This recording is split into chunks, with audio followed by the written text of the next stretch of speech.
Merci, nous pouvons nous mettre. Murakoze, nshobora kwicara. Nous bénissons le Seigneur pour cet après-midi. Turashima Imana kuri iki gicamunsi. C'est pour nous un grand plaisir de nous retrouver encore à la Umunezero maison. mwinshi kuba turi hano mu rugo. À chaque fois que nous recevons une invitation d'ici, c'est vraiment un plaisir pour nous. Buri gihe tubonye ubutumire buza buvuye hano tuba twishimiye cyane kubusohoza. C'est toujours une grande joie pour un enfant de se retrouver chez soi. Ni umunezero mwinshi cyane ko uyu mwana agiye iwabo. Et je bénis le Seigneur pour cette opportunité Ndashimira Imana kubw'aya mahirwe de me présenter encore ici devant vous afin de partager la parole. kuba ndihagarara imbere yanyu ngiye kubasangiza ijambo ry'Imana. Recevez les salutations venant de la paroisse que je dirige. Et Nakire intajo zivuye muri paruwase nyoboye. nous voyons la grâce du Seigneur et le Seigneur nous fait beaucoup de bien. Tubona ubuntu bw'Imana kandi Imana itugirira neza cyane. Mais aussi recevez les salutations venant de mon épouse et ma famille, mes enfants. Mwakire kandi intajo zivuye mu muryango wanjye, madamu wanjye n'abana. Madame, on aurait pu être ensemble cet après-midi, mais elle est restée à l'œuvre à Gikondo. Madamu twari bubane hano ariko yasigaye ku murimo igikondo. Nous disons aussi merci à Dieu pour nos parents dans le Turashimira Seigneur. kandi Imana kubw'ababyeyi. Nous disons merci à Dieu de nous avoir donné ces bons parents dans le Seigneur. Turashimana cyane ko yaduhaye ababyeyi beza mu mwami. En la personne de l'apôtre Yoshua Massaso et Pasteur Lydia. Ariwo Apostle Yoshua Masasu na Pastor Lydia. Nous sommes très reconnaissants et fiers d'eux. Turashima cyane kandi turabirata.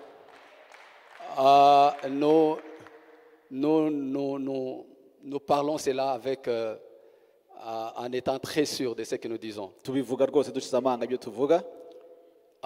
C'est pour nous une grâce de les avoir. N'ubuntu twagiriwe kubagira. C'est vraiment une grâce. N'ukuri n'ubuntu Imana yatugiriye. Si cela n'est pas le cas pour certains Niba parmi vous, kuri bamwe atari ko bimeze, mais du moins acceptez ça de ma part. ariko kuri nge Ils sont une bénédiction pour moi. bivugiye ko ariko bimeze rwose.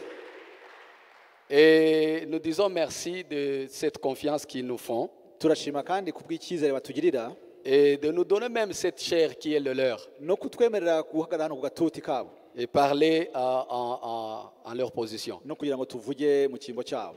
Nous sommes très reconnaissants Turashima rero ibyo cyane. et nous savons que là où ils sont, le Seigneur est avec eux et la grâce du Seigneur le couvre. Tuzi ko aho bari ubuntu bw'Imana bubatwikiriye. Nous sommes très reconnaissants envers eux. Turashima cyane ku bwabo. Je dis merci aux pasteurs, les hommes de Dieu, ils sont là qui nous ont reçus. Turashima cyane kandi ku bashumba bari hano batwakiriye. Merci beaucoup Mwakoze cyane pour cet accueil chaleureux. kuko mwatwakiranye urugwiro. Que le Seigneur vous bénisse. Imana ibahe umugisha. Ok, on va aller tout droit au but. Tugiye rero kujya ku ntego yacu.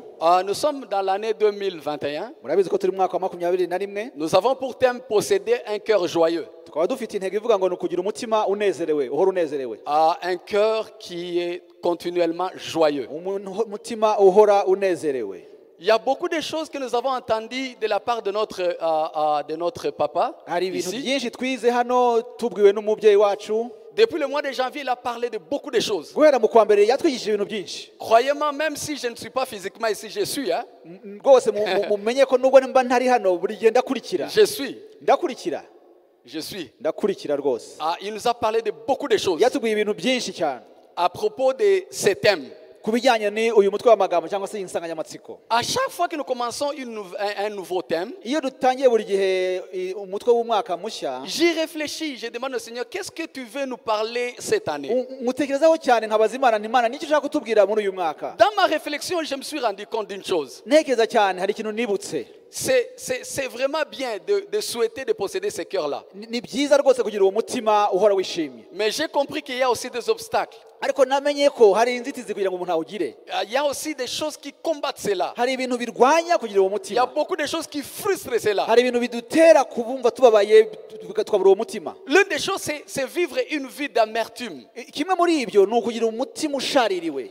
De vivre une vie sans victoire, Ukaba mu buzima budatsinda. une vie de défaite. Ubuzima buhora butsindwa. Cela crée l'amertume en nous. Ibyo bizana gusharirirwa mu mutima wacu. Cela crée des inquiétudes en nous. Ibyo bituma tugira umutima uhagaze. Et cela frustre notre souhait de posséder ce cœur continuellement joyeux. Bigatuma twumva twarahemukiwe n'umuntu runaka. Et c'est comme ça que le Seigneur m'a mis à cœur de parler avec vous. Ibi nibyo rero Imana yanshyize ku mutima ngo mbaganirize uyu munsi. Depuis le vendredi, nous avons commencé un thème. Guhera kwa gatanu twatangiye n'umutwe w'amagambo amagambo uvuga que j'ai uti intitulé Comment vivre une vie victorieuse. nawise ngo ni gute umuntu yabaho ubuzima buhora butsinda. Parce que si tu vis une vie victorieuse, Kubaho ubuzima butsinda, je crois fermement que cela contribuera dans ton souhait de posséder ce cœur continuellement joyeux. ndizera cyane ko bizagufasha kugira umutima uhora wishimye. Parce qu'il te sera aussi difficile, Kuko murabizi byaba bigoye cyane bien que tu le souhaites. nubwo wabyifuza, Mais quand tu seras frustré par les réalités de tes défaites, ariko nuramuka ushaririwe n'ibintu byagutsinze mu buzima, quand tu seras frustré par les réalités de tes combats, nusharirirwa n'ukuntu wagiye utsindwa mu ntambara wahuye nazo, il peut être difficile que ce cœur-là se manifeste en toi. bizagukomerera cyane kugira umutima uhora unezerewe. Et je me suis rendu compte que beaucoup de gens vivent des défaites dans leur vie de chaque jour. Nabonye rero ko abakristo benshi babaho ubuzima bugenda butsindwa mu buzima bwabo. Le très peu de temps que je passe dans le ministère en parlant avec beaucoup de gens, échangeant avec plusieurs personnes, Mu mwanya mutoya maze mu murimo w'Imana nganira n'abantu ngenda nungura ibitekerezo nabo, je me suis rendu compte que beaucoup de chrétiens sont défiés. nagiye kubona mbona abakristo benshi barahinyuzwe. Et l'une des choses qu'ils rencontrent, c'est ceci. Kimwe mu bintu bahura nacyo ni iki ngiki: Ils ne savent pas comment s'y prendre par rapport aux défis. ntibazi ukuntu bitwara imbere y'ibibahinyuza, Ils ne savent pas comment s'y prendre quand ils rencontrent des choses qui les défient. ntibazi ukuntu bakwitwara mu bintu bibahinyuje bibagoye, Ils ne savent pas comment s'en sortir. ntibazi ukuntu babyikuramo. Et cela crée l'amertume sur amertume. Ibyo bigatuma rero mu mutima wabo hagusharirwa kwiyongera Cela crée gusharirwa, beaucoup de questions en eux. bigatuma bibaza ibibazo byinshi. Et certains quittent même la foi. Hari n'igihe bava mu byizerwa, Et d'autres aussi ne quittent pas la foi. Ils restent dedans, mais tout en n'est pas dedans. abandi ntabwo bava mu kwizera ariko bakabamo batarimo, Ils vivent une vie de formalité. bakabamo mu buzima bwo kwigaragaza gusa. Tout le monde sait que je suis chrétien. Buri wese azi ko ndi umurokore, Tout le monde me connaît à l'église. baranzi ku rusengero, Mais en réalité, il n'est plus. ariko mu kuri ntabwo ariho mu buzima Il bw'igikristo, n'y est plus. ntabwo abirimo. Bien-aimés, acceptez avec moi de partager ce thème de Bakundwa. comment vivre une vie victorieuse. Reka tuganire kuri uyu mutwe w'amagambo ngo tuvuga tuti ni gute umuntu abaho ubuzima butsinda. Nous avons commencé ce thème dans un texte de Exode 17. Twahereye ku byanditswe biri mu Kuva 17, Exode 17, Kuva 17, le verset 8 à 16. turahera ku murongo w'umunani. Je vais lire en français Arasoma mu Gifaransa, et nous allons aller ensemble avec mon interprète. tujyane mu Kinyarwanda. Amalek vient combattre Israël à Rephidim. Abamaleki baza kurwanya Isirayeli i Refidimu. Alors Moïse dit à Josué, Mose abwira Yosuwa ati, choisis-nous des hommes, sors mudutoranirize gabo mugende, et combat Amalek. mugende murwanye Abamaleki. J'aimerais que tu retiennes ça. Ndashaka ngo ibi ngibi ubiceho akarongo. Sors Genda et combat Amalek. urwanye Abamaleki.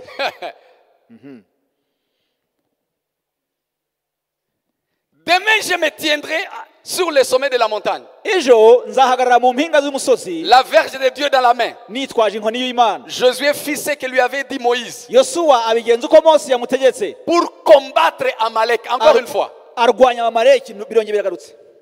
le mot combattre, j'aimerais que vous puissiez retenir cela. Ijambo kurwanya ndashaka ngo murifate. Il sortit et alla combattre Amalek comme on lui avait dit. Aragenda nk'uko bamutegetse arwanya Abamaleki. Et Moïse, Aaron et Hur montèrent au sommet de la colline. Mose na Uri na Aroni barazamuka bagera ku musozi w'impinga Lorsque y'umusozi. Moïse élevait sa main, Mose yamanika amaboko, Israël était plus fort. Abisirayeli bakanesha. Et lorsqu'il baissait sa main, Yayamanura, Amalek était le plus fort. Abamaleki bakanesha. Les mains de Moïse étaient fatiguées. Maze amaboko ya Mose araruha. Ils prirent une pierre qu'ils placèrent sur lui. Bajyana ibuye bararimutega araryicaraho. Et il s'assit dessus. Aryicaraho.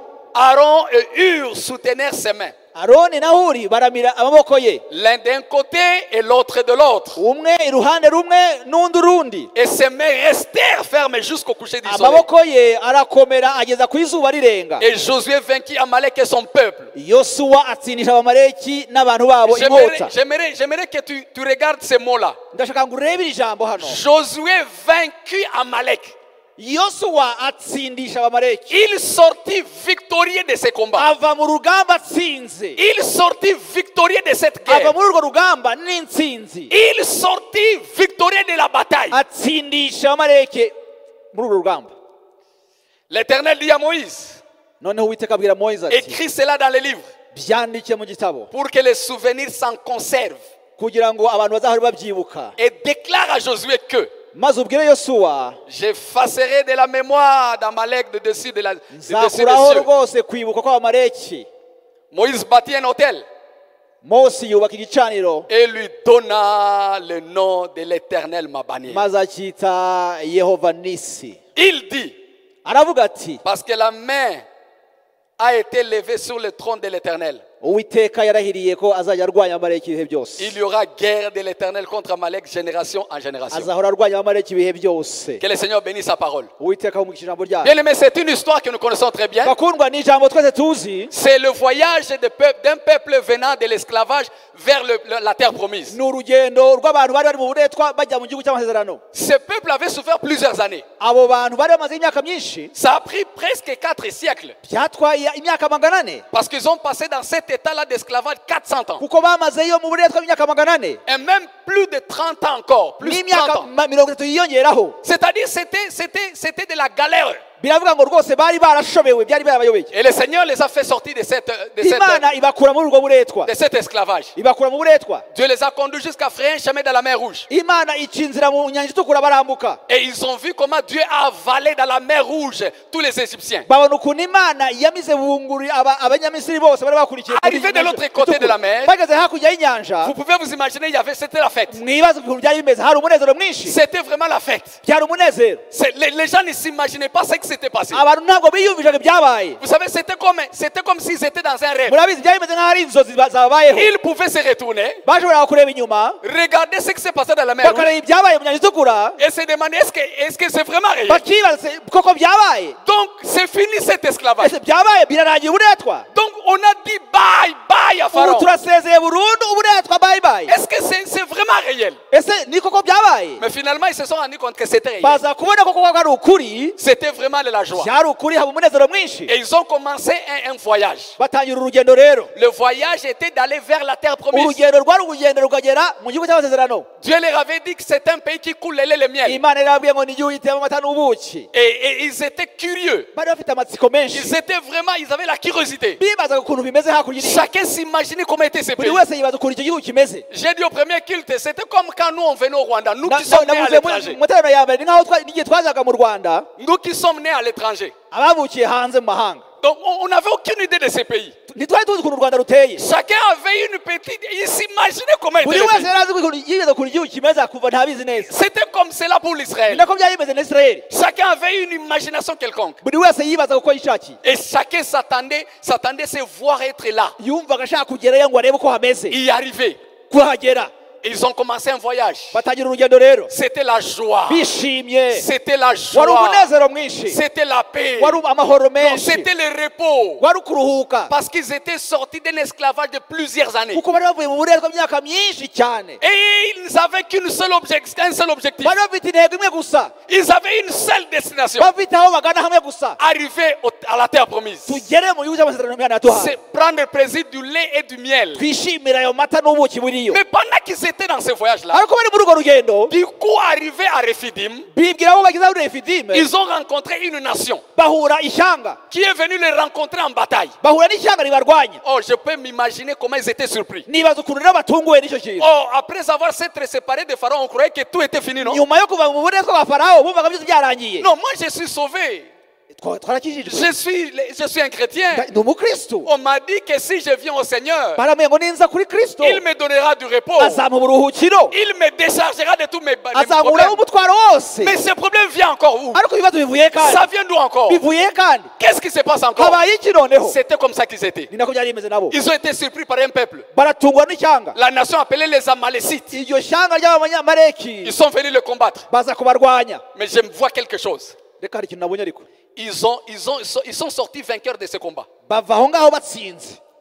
Les problèmes, tu sais, ce n'est pas les choses que tu rencontres. Murabizi ikibazo cyari ibintu uhura nabyo. Les problèmes, ce n'est pas les problèmes que tu rencontres. Ntabwo ari ikibazo wahuye nacyo oya rwose. Les problèmes, ce ne sont pas les défis que tu rencontres. Ikibazo si ibiguhinza bahuye nabyo. Le problème, c'est de savoir comment t'y prendre pour en sortir vainqueur. Ikibazo ni ukuntu byitwara ngo uvemo utsinze. Vous savez, ce voyage d'Israélites, Murabizi urwo rugendo rw'Abisirayeli c'est l'image du voyage d'un chrétien sur la terre. ni urugendo rw'umukristo hano kuri iyi si. Beaucoup de chrétiens ne savent pas que nous sommes des pèlerins sur la terre. Abakristo benshi ntabwo ntabwo bazi ko turi abagenzi muri iyi si. Beaucoup de chrétiens ne savent pas que nous sommes en plein voyage. Ntabwo bazi ko turi mu rugendo rugenda mu ijuru. Israël quittait l'esclavage l'Égypte pour la terre promise. Bavuye mu buretwa mu Misiri bajya mu gihugu cy'amasezerano. Nous quittons la terre, nous quittons le monde pour la nouvelle Jérusalem. Twe tuva mu buretwa bwa Satani mu isi tujya mu gihugu cy'amasezerano cyitwa Yerusalemu nshyashya. Jésus est allé nous préparer une place. Il y en a plein pour chacun de Yesu nous. yagiye urutegurira hacu harahari rwose. Est-ce que vous savez cela? Ese murabizi? Est-ce que vous en êtes conscient? Ese mwari mubizi? Mwabyibukaga? Beaucoup de chrétiens marchent sur la terre comme s'ils ne savent pas que nous sommes des pèlerins. Abantu benshi b'abakristo bagenda muri iyi si batazi ko ari abagenzi. Ils sont sauvés, Barakirijwe, ils sont dans l'église, bari mu itorero, ils servent le Seigneur, bakorera Imana. mais ils n'ont pas la conscience du pèlerinage. Ariko ntabwo bafite ibitekerezo by'urugendo. Ils ne savent pas que nous sommes en plein voyage. Bazi ko turi mu rugendo. Ils ne savent pas. Ntabwo bazi ko turi mu Ils rugendo. ne se rendent même pas compte. Nta nubwo babyishyiramo ngo babimenye. Ils se comportent comme ils veulent. Bitwara uko bishakiye, Ils parlent comme ils veulent. bavuga uko bashatse, Ils réfléchissent comme ils veulent. batekereza uko bishakiye, Parce qu'ils ne sont pas conscients du pèlerinage. kuko ntabwo bazi ko bari mu rugendo. J'aimerais que tu saches cela. Ndashaka ko ubimenya ubyumve uri mu rugendo. Ce monde ne nous appartient pas. Iyi si ntabwo ari iwacu. Nous avons un chez nous. Dufite iwacu aho tugana. Christ est allé nous préparer. Yesu yagiye kuhagutegurira. Et il reviendra nous emmener avec lui. Azagaruka tujyane iwe. Mais entre-temps, nous sommes sur la terre. Hein? Ariko turacyari mu isi Et nous sommes en voyage. kandi turi mu rugendo. Et dans ce voyage-là, Kandi muri urwo rugendo il y a des combats. hari intambara, Il y a des défis. hari ibiduhinyuza, Il y a des choses qui nous combattent. hari ibintu Il y biturwanya, a des batailles hari intambara zitandukanye à remporter. tugomba Il y a gutsinda, des combats à vaincre. hari intambara tugomba Et gutsinda. laisse-moi te dire, Reka nkubwire nti ces Israélites que nous avons lus, abayisirayeli dusomye, vous les lecteurs de la Bible, mwebwe musoma Bibiliya, vous allez vous rendre compte que muzabona ko pour entrer dans la terre promise, kugira ngo binjire mu gihugu cy'amasezerano basezeranye ils ont rencontré plusieurs nations. bahuye n'amashyanga atandukanye, Ils ont combattu plusieurs peuples barwanye n'amoko atandukanye pour entrer dans leur destinée, kugira ngo binjire mu cyerekezo cyabo, pour entrer dans leurs promesses, kugira ngo binjire mu masezerano yabo, pour voir l'accomplissement des promesses. kugira ngo babone amasezerano yabo azasohoza. C'est la même chose avec toi. Ni nako bimeze nawe Tu dois ubwawe. savoir que pendant ton voyage, il y a des combats à remporter. Ugomba kumenya ko mu rugendo ugendamo hari intsinzi ugomba gutwara, Il y a des batailles à surmonter. hari intambara ugomba kurwana ugatsinda, Il y a des obstacles à surmonter. hari inzitizi ugomba gutambuka. Malheureusement, c'est ceci. Ibibabaje ni ibi ngibi, Beaucoup de chrétiens, abakristu benshi ils ne savent pas qu'ils sont en voyage ntabwo bazi ko bari mu rugendo, et ils sont toujours surpris par les combats. bagatungurwa n'urugamba, Et ça fait qu'ils s'en sortent défiés. bigatuma bavamo batsinzwe bahinyujwe. Je suis venu t'apporter juste deux clés. Naje kuguha imfunguzo ebyiri, Deux clés. imfunguzo ebyiri gusa, Deux principes. amahame abiri,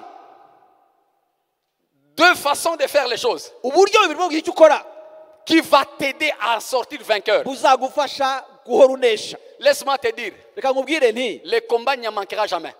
intambara zizahoraho, Oh, tu ne manqueras pas de combats. ntabwo uzabura intambara mu buzima Ça, je bwawe. te l'assure. Ndabikubwiza ukuri, Si on ne vous a jamais dit ça, niyo batabikubwiye je suis venu te njye l'informer. naje kubikubwira. Tu auras des combats. Uzahora n'intambara, Tu rencontreras des combats. uzahura n'ibikurwanya, Tu rencontreras des combats. uzahura n'ibikurwanya. Jésus a dit ceci Yesu yaravuze ati dans Jean 16. muri Yohana 16, Il a dit dans ce monde, ngo muri iyi si vous rencontrerez beaucoup de difficultés. muzahura n'ibibahinyuza byinshi, Vous allez rencontrer des persécutions. muzahura n'ibibatoteza, Mais ne vous en faites pas. ariko muhumure, J'ai vaincu le monde. natsinze isi, J'ai vaincu le monde. natsinze isi, J'ai vaincu le monde. natsinze isi. Le problème, ce ne sont pas les combats Ikibazo ntabwo ari intambara que tu rencontres.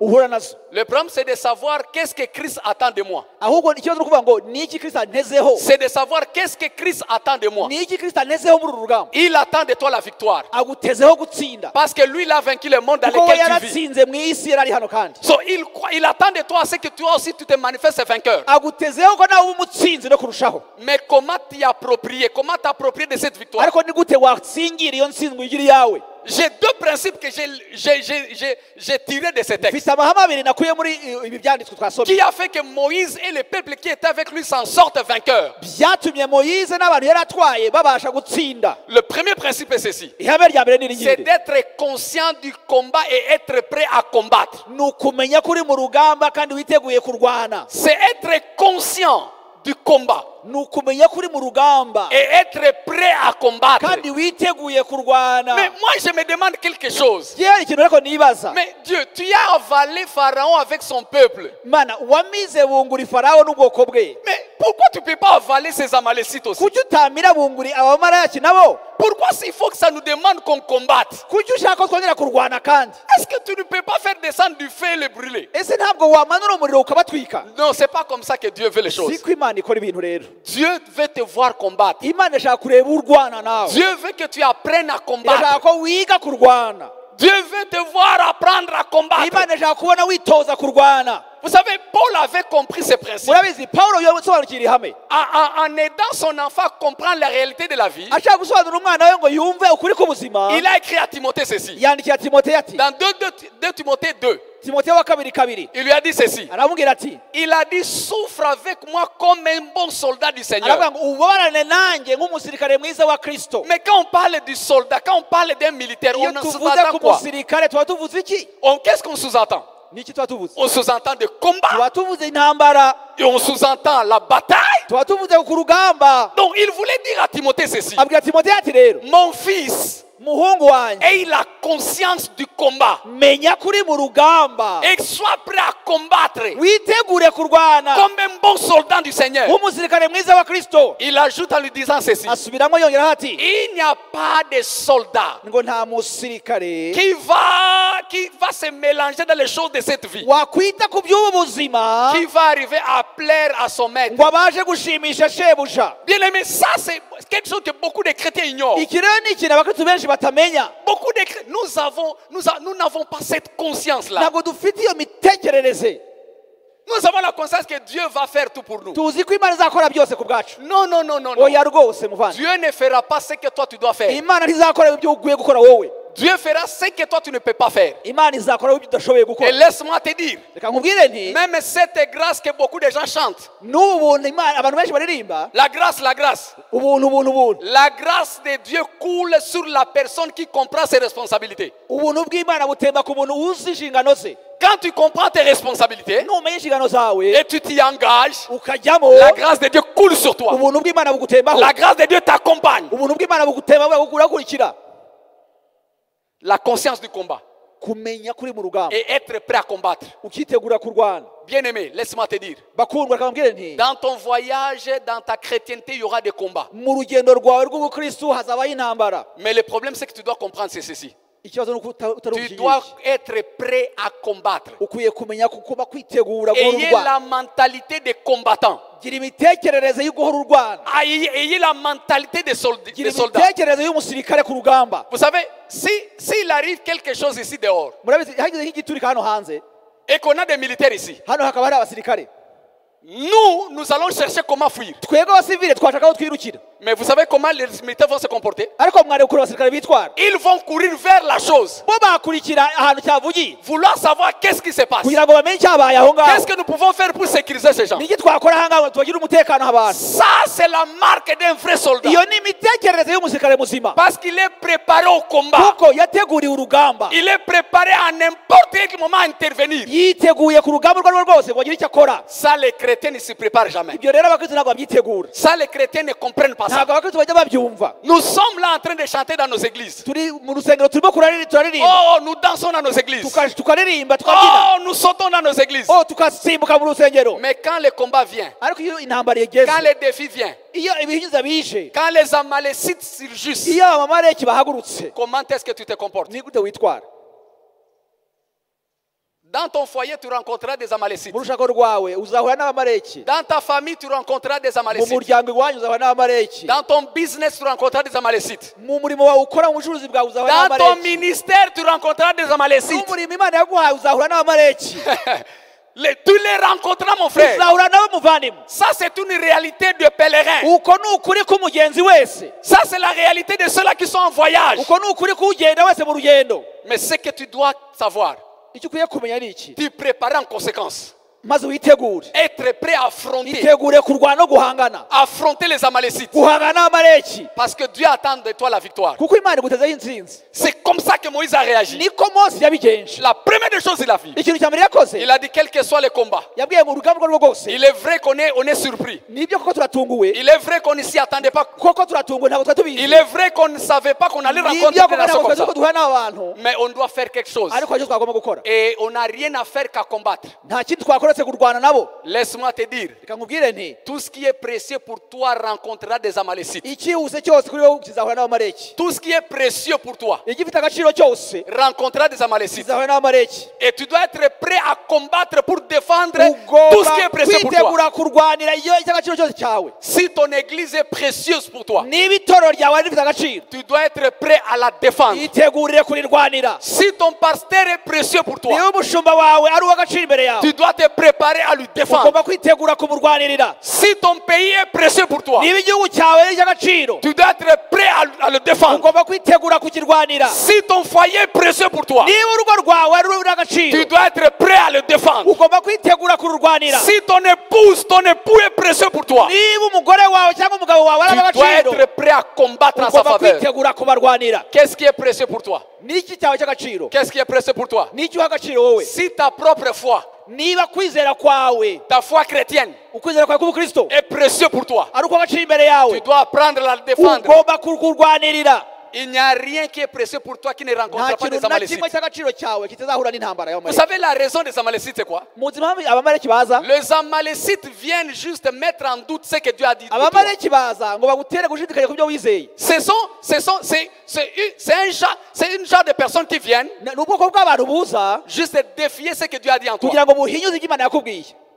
Tu veux me dire quoi? Tu n'es plus esclave. urashaka kumbwira ngo ntabwo ukiri imbata se? Tu n'es plus esclave. ntabwo ukiri imbata. Tu es un homme libre. uri umuntu w'umudendezo. Ok. Prouve-le en passant ici. byerekana unyura aha ngaha. Si tu me fais partie de ta route nunyura aha ngaha muri umuhanda et tu continues, ugakomeza je saurai que tu es un homme libre maintenant. nzamenya ko uri umuntu w'umudendezo. Parce que j'ai vu tu es en train de sauter. ko nakubonye usimbagurika Plus hariya. d'esclavage. ni umudendezo. Pharaon était avalé. farawo yaramizwe. Je suis un homme libre. ndi umuntu w'umudendezo. Il n'y a plus rien. nta bubata Ceux qui bukimbaho. sont en Christ, turi Sois une umunezero nouvelle mu Kristo. créature. turi abakristo les twarabohowe. choses anciennes sont passées. ibintu bya kera byarashize. Voici toutes choses sont devenues ibintu nouvelles. byose byabaye bishyashya. Ça, c'est une chanson que tu chantes. ni indirimbo uririmba. Moi, Amalek, njyewe abamaleki je suis ici. ndi hano. Prouve-moi ce que tu chantes. binyereka ibyo uririmba aho ngaho. Tu dis quoi? uvuze iki?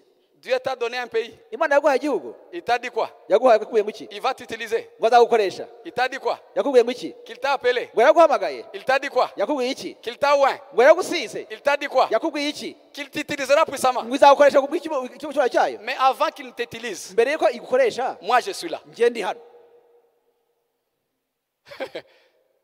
Parce que moi je suis là pour défier ce que Dieu a dit. kuko njyewe ndi hano ngo mpinyuze ibyo Imana yakubwiye. C'est ça l'œuvre des uwo Amalécites. ni wo murimo w'amaleki. Ils veulent contredire ta liberté. bashaka guhinyuza no kubwira ko atari ibyo wizeye. Vous savez, beaucoup de nos enfants qui passent par la délivrance, c'est ça le problème qu'ils ont. murabizi abana benshi banyura muri deliverance ni iki bavuga bafite. On a un problème pour le moment. twagize ikibazo ubu ngubu. Bon, peut-être c'est moi, pas vous. bishobora kuba ari njyewe mwe nta J'ai un kibazo. problème. njyewe mfite ikibazo. Beaucoup des enfants qui passent par la délivrance, abana benshi banyura muri deliverance ils renoncent à l'ennemi. barekura umwanzi.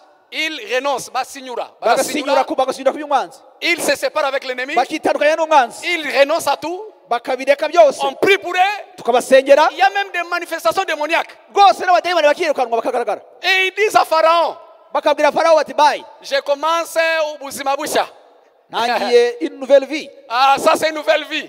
ubuzima bushya buratangiye. Ah, mateka mashya aratangiye. oh une nouvelle histoire. Nasinye kuri Satani. oh j'ai déjà Nitandukanye nawe. oh je me suis séparé de Satan. Ndatangaje amateka je commence mashya. une nouvelle histoire. Dore benshi icyo batazi. oh voilà ce que beaucoup ne savent pas. Iyo utangiye amateka mashya, quand tu commences une nouvelle histoire, mu mateka mashya hari dans abamaleki. ta nouvelle histoire il y a deux Mu personnes. mateka mashya hari abana ba Anaki. dans ta nouvelle histoire il y a les enfants des Anak. Mu mateka mashya hari Yeriko. dans la nouvelle histoire il y a aussi le Jéricho. Mu mateka mashya hari Dans ta nouvelle ubwoko histoire, bita ba Ayi. il y a aussi le pays de Haï. Mu mateka mashya hari abagibiyoni. dans la nouvelle histoire il y a les Gébéon. Iyo rero barangije deliverance gutyo, quand on termine la délivrance comme ça, agenda va ngereke oh, ukuguru kukundi. il est là, il est libre, il commence à Oh, chanter. nukunyerera amateka mashya, on glisse dans la nukunyerera. liberté du Seigneur. iyo yakubita n'abamaleki mu Mais quand il gitondo rencontre les Amalekites, bakaza bakamubwira et quand il commence à lui dire, hariya pasiteri yaragusengeye et pasteur a prié pour toi. none se ko akazi kataraboneka Alors pourquoi tu n'as pas de boulot? amateka mashya ko Pourquoi akazi tu n'as- kataraza Une nouvelle histoire sans emploi. amateka mashya Une ko nouvelle histoire. Tu n'es même pas utarashaka encore marié. ko utarabona Tu umugabo n'as pas encore trouvé un homme. hariya watangaje amateka Et mashya tu as annoncé une nouvelle histoire. waritandukanije natwe Tu t'es séparé avec nous. hariya waratsinyiwe Tu t'es décommandé. ngo hariya usigaye wande Oh. uri uwo kwa masasu Tu es de qui maintenant? Tu es de Massasso. ngo wasigaye wiyeguriye imana wiyeguriye imana Tu t'es consacré au Seigneur. ngaho rero akazi kaboneke On va voir si tu vas trouver du boulot. hariya Tu amateka vas mashya trouver du boulot, la tuyabona nouvelle histoire. iyo babonye ibyo Quand ils voient ça, bashidikanya kuri deliverance yabo ils doutent de ce que la délivrance a donné. kandi nicyo bamaleki baba bashaka Et c'est ça que les Amalekites voulaient. ofete nawe uvuge ngo none se niba ndi mu mudendezo ni gute kandi abamaleki Ils bari voulaient que tu puisses commencer à douter de toi-même. Si je suis vraiment dans la liberté, comment Quand- ça fait que je n'ai pas de boulot? kandi iyo babishidikanyeho gutyo Et c'est quand ils commencent à douter comme ça, barakubwira justement nicyo les twashakaga Amalekites disent, oh, c'est ça qu'on voulait. reka tukwereke On rero va te montrer alors. et c'est ça la réalité de certaines Uko personnes niko kuri kw'abantu benshi. certaines personnes ne comprennent pas que quand tu commences une nouvelle histoire avec le Seigneur Abantu benshi ntabwo bazi ko iyo utangiye amateka mashya n'Imana, tu commences le voyage de la destinée utangira urugendo ruganisha ahantu ugana. c'est alors que le combat vient Ni naho intambara z'ukuri zitangira. et parce que les chrétiens ne sont pas prêts et préparés pour le combat Kubera ko abakristo batiteguriye kurwana, ils se rendent compte en réalité qu'ils sont en train de tourner sur une seule montagne. bakabona bari hahandi bazenguruka kuri wa musozi bakiriho. J'ai prié pour l'une de mes filles 14 fois. Nasengeye umwe mu bakobwa banjye inshuro 14. Jusqu'à un jour, je lui ai dit ceci. Kugeza umunsi umwe namubwiye nti, J'ai commencé à demander au Seigneur, mais qu'est-ce qui se passe avec cet enfant? natangiye kubwira Imana, uyu muntu afite ikibazo ki? Qu'est-ce qui se passe? Ni iki cyabaye kuri uyu muntu? Namusengera uyu munsi. J'ai prié aujourd'hui, Ejo wono et demain il y a des manifestations. ntabwo dushaka. Oh, je ntabwo ne vais pas, dushaka. je ne vais pas, je ne vais pas. Nabwira ariko ejo bundi twahuye namwe. Et je disais, est-ce que hier on n'était pas avec Ntabwo vous? nabirukanye. Est-ce que je ne vous ai pas chassé? Mugarutse gute? Comment vous êtes revenu? Munyuze. Vous avez passé par où? Hari ikintu uyu mwana afite cyanyu? Est-ce qu'il y a quelque chose que cet enfant a pour vous? Hari ikintu cyanyu umwana afite? Est-ce qu'il y a quelque chose que cet enfant a Ntacyo pour vous? afite? Il n'y a rien pour nous. Ntacyo afite? Il n'y a rien pour nous. None ikibagenza ni iki? Alors pourquoi vous revenez? Ngo rega natwe si twebwe Oh, rega. mais c'est pas nous. Niwe yatwihamagariye rega. C'est lui qui nous rappelle Erega encore. burya urangije C'est kumusengera. elle qui nous a rappelé. Yageze mu rugo rero. Après la prière, elle est arrivée à la maison. On lui a envoyé des inquiétudes. hanyuma tumwohereza agahinda. Et on l'a aussi envoyé Hanyuma de la tristesse. hanyuma rero adufunguriye Et umuryango. quand elle a ouvert la porte, none se natwe tubikore gute? oh, qu'est-ce qu'on voulait faire? urumva rero twebwe ntabwo tuzanwa n'ako Alors, namwe. nous, on ne venait pas comme ça. no twebwe ntabwo tuzanwa n'akamwe. Non, non, non, on ne vient pas seulement pour une chose. natwe rero tubona Non, non, non. umuryango. Et voilà, on a profité de la porte qui était ouverte. nasenze inshuro 11. J'ai prié 14 fois pour cet enfant. hapana za deliverance iminota 5. Pas seulement les délivrance de 5 minutes. isaha irenga cyangwa Une 2 cyangwa heure 3. plus. inshuro 14. 14 fois. kugeza umunsi umwe Jusqu'un jour, nibaza what to do with this child. alors, je me suis demandé, mubwira gutya, je lui ai dit, my daughter, ma fille, I've done my best. j'ai fait tout ce que je pouvais. imana nayo Et que Dieu yabikoze. a fait aussi ce qu'il pouvait. ahasigaye Le reste, haguruka urwane. lève-toi et combat pour toi-même. haguruka urwane. Lève-toi et combat pour toi-même. sinzongera kugusengera. Je ne prierai plus pour toi.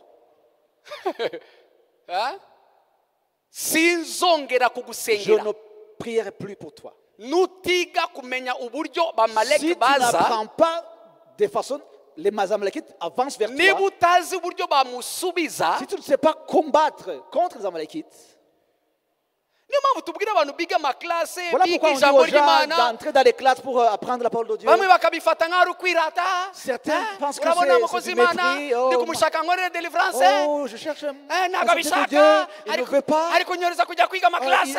il m'envoie abakozi b'Imana apprendre les classes. basigaye bari fiere. Oh, ils sont devenus très, très arrogants. Ils ne veulent plus reka nous aider. ngutangarize iki ngiki, J'aimerais vous annoncer ceci. ntabwo wabohoka ikintu utasobanukiwe neza. Tu ne peux pas être libéré d'une chose que tu ne connais pas très bien. ntabwo warwana n'utamenye neza. Tu ne peux pas combattre quelqu'un que tu ne connais pas très bien. ntabwo wabohoka ku kintu Tu ne utasobanukiwe. peux être libéré d'une chose que tu ne connais pas toi-même. so abantu turababwira ibintu bamwe bakagira ngo ni ibikabyo. Alors on dit aux gens, et les gens pensent que nous exagérons.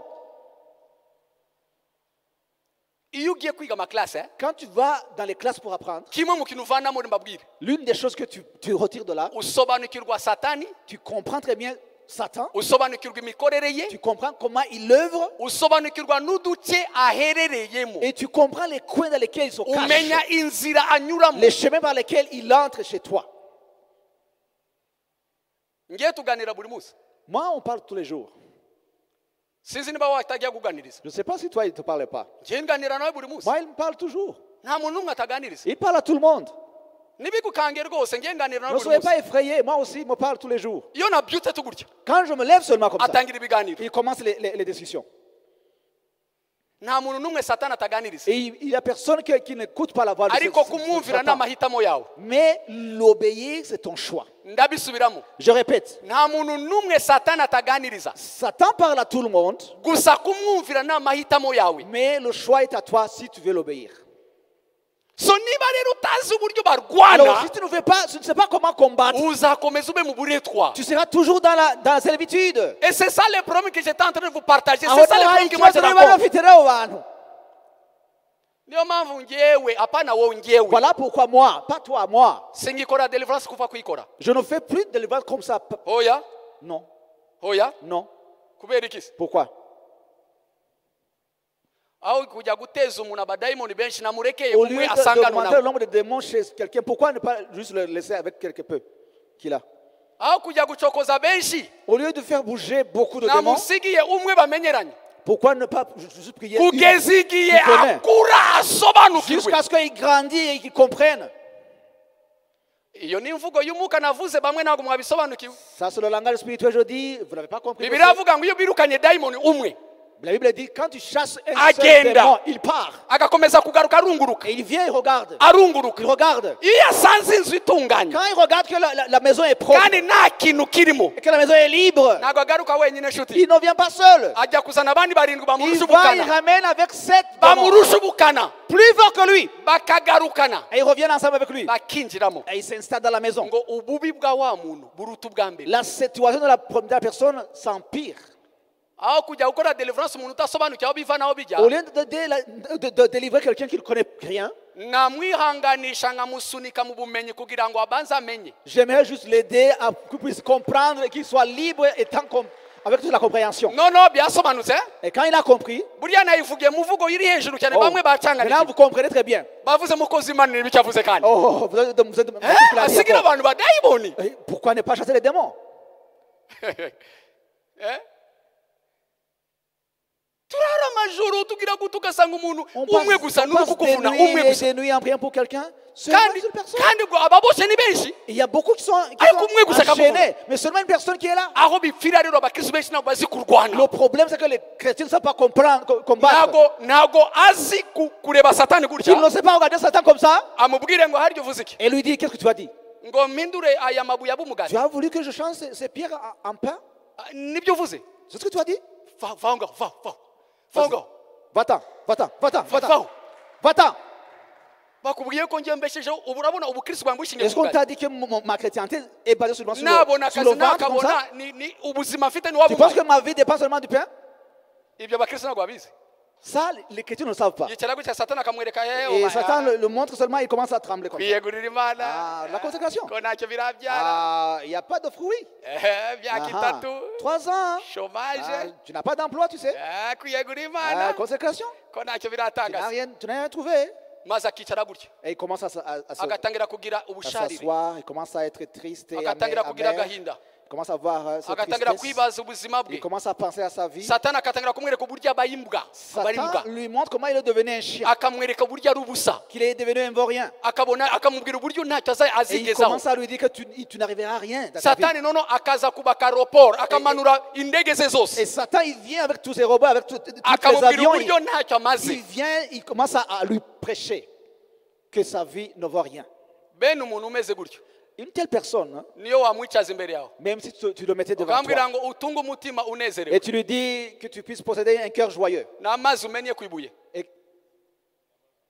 n'amazi umenye ku c'est ibuye. comme si tu jetais de l'eau sur un roc. So bana b'Imana Les enfants de Dieu, tureke ibintu byo kwiganyira by'ubutesi. laisse Ubukristo ntabwo ari tomber iby'abatesi, cette manière de se comporter comme des enfants gâtés. ubukristo ntabwo ari iby'abatesi C'est comme inshuti ça- yanjye. c'est pas comme ça la chrétienté. Ubukristo ni ikintu gikomeye. La chrétienté, c'est très sérieux.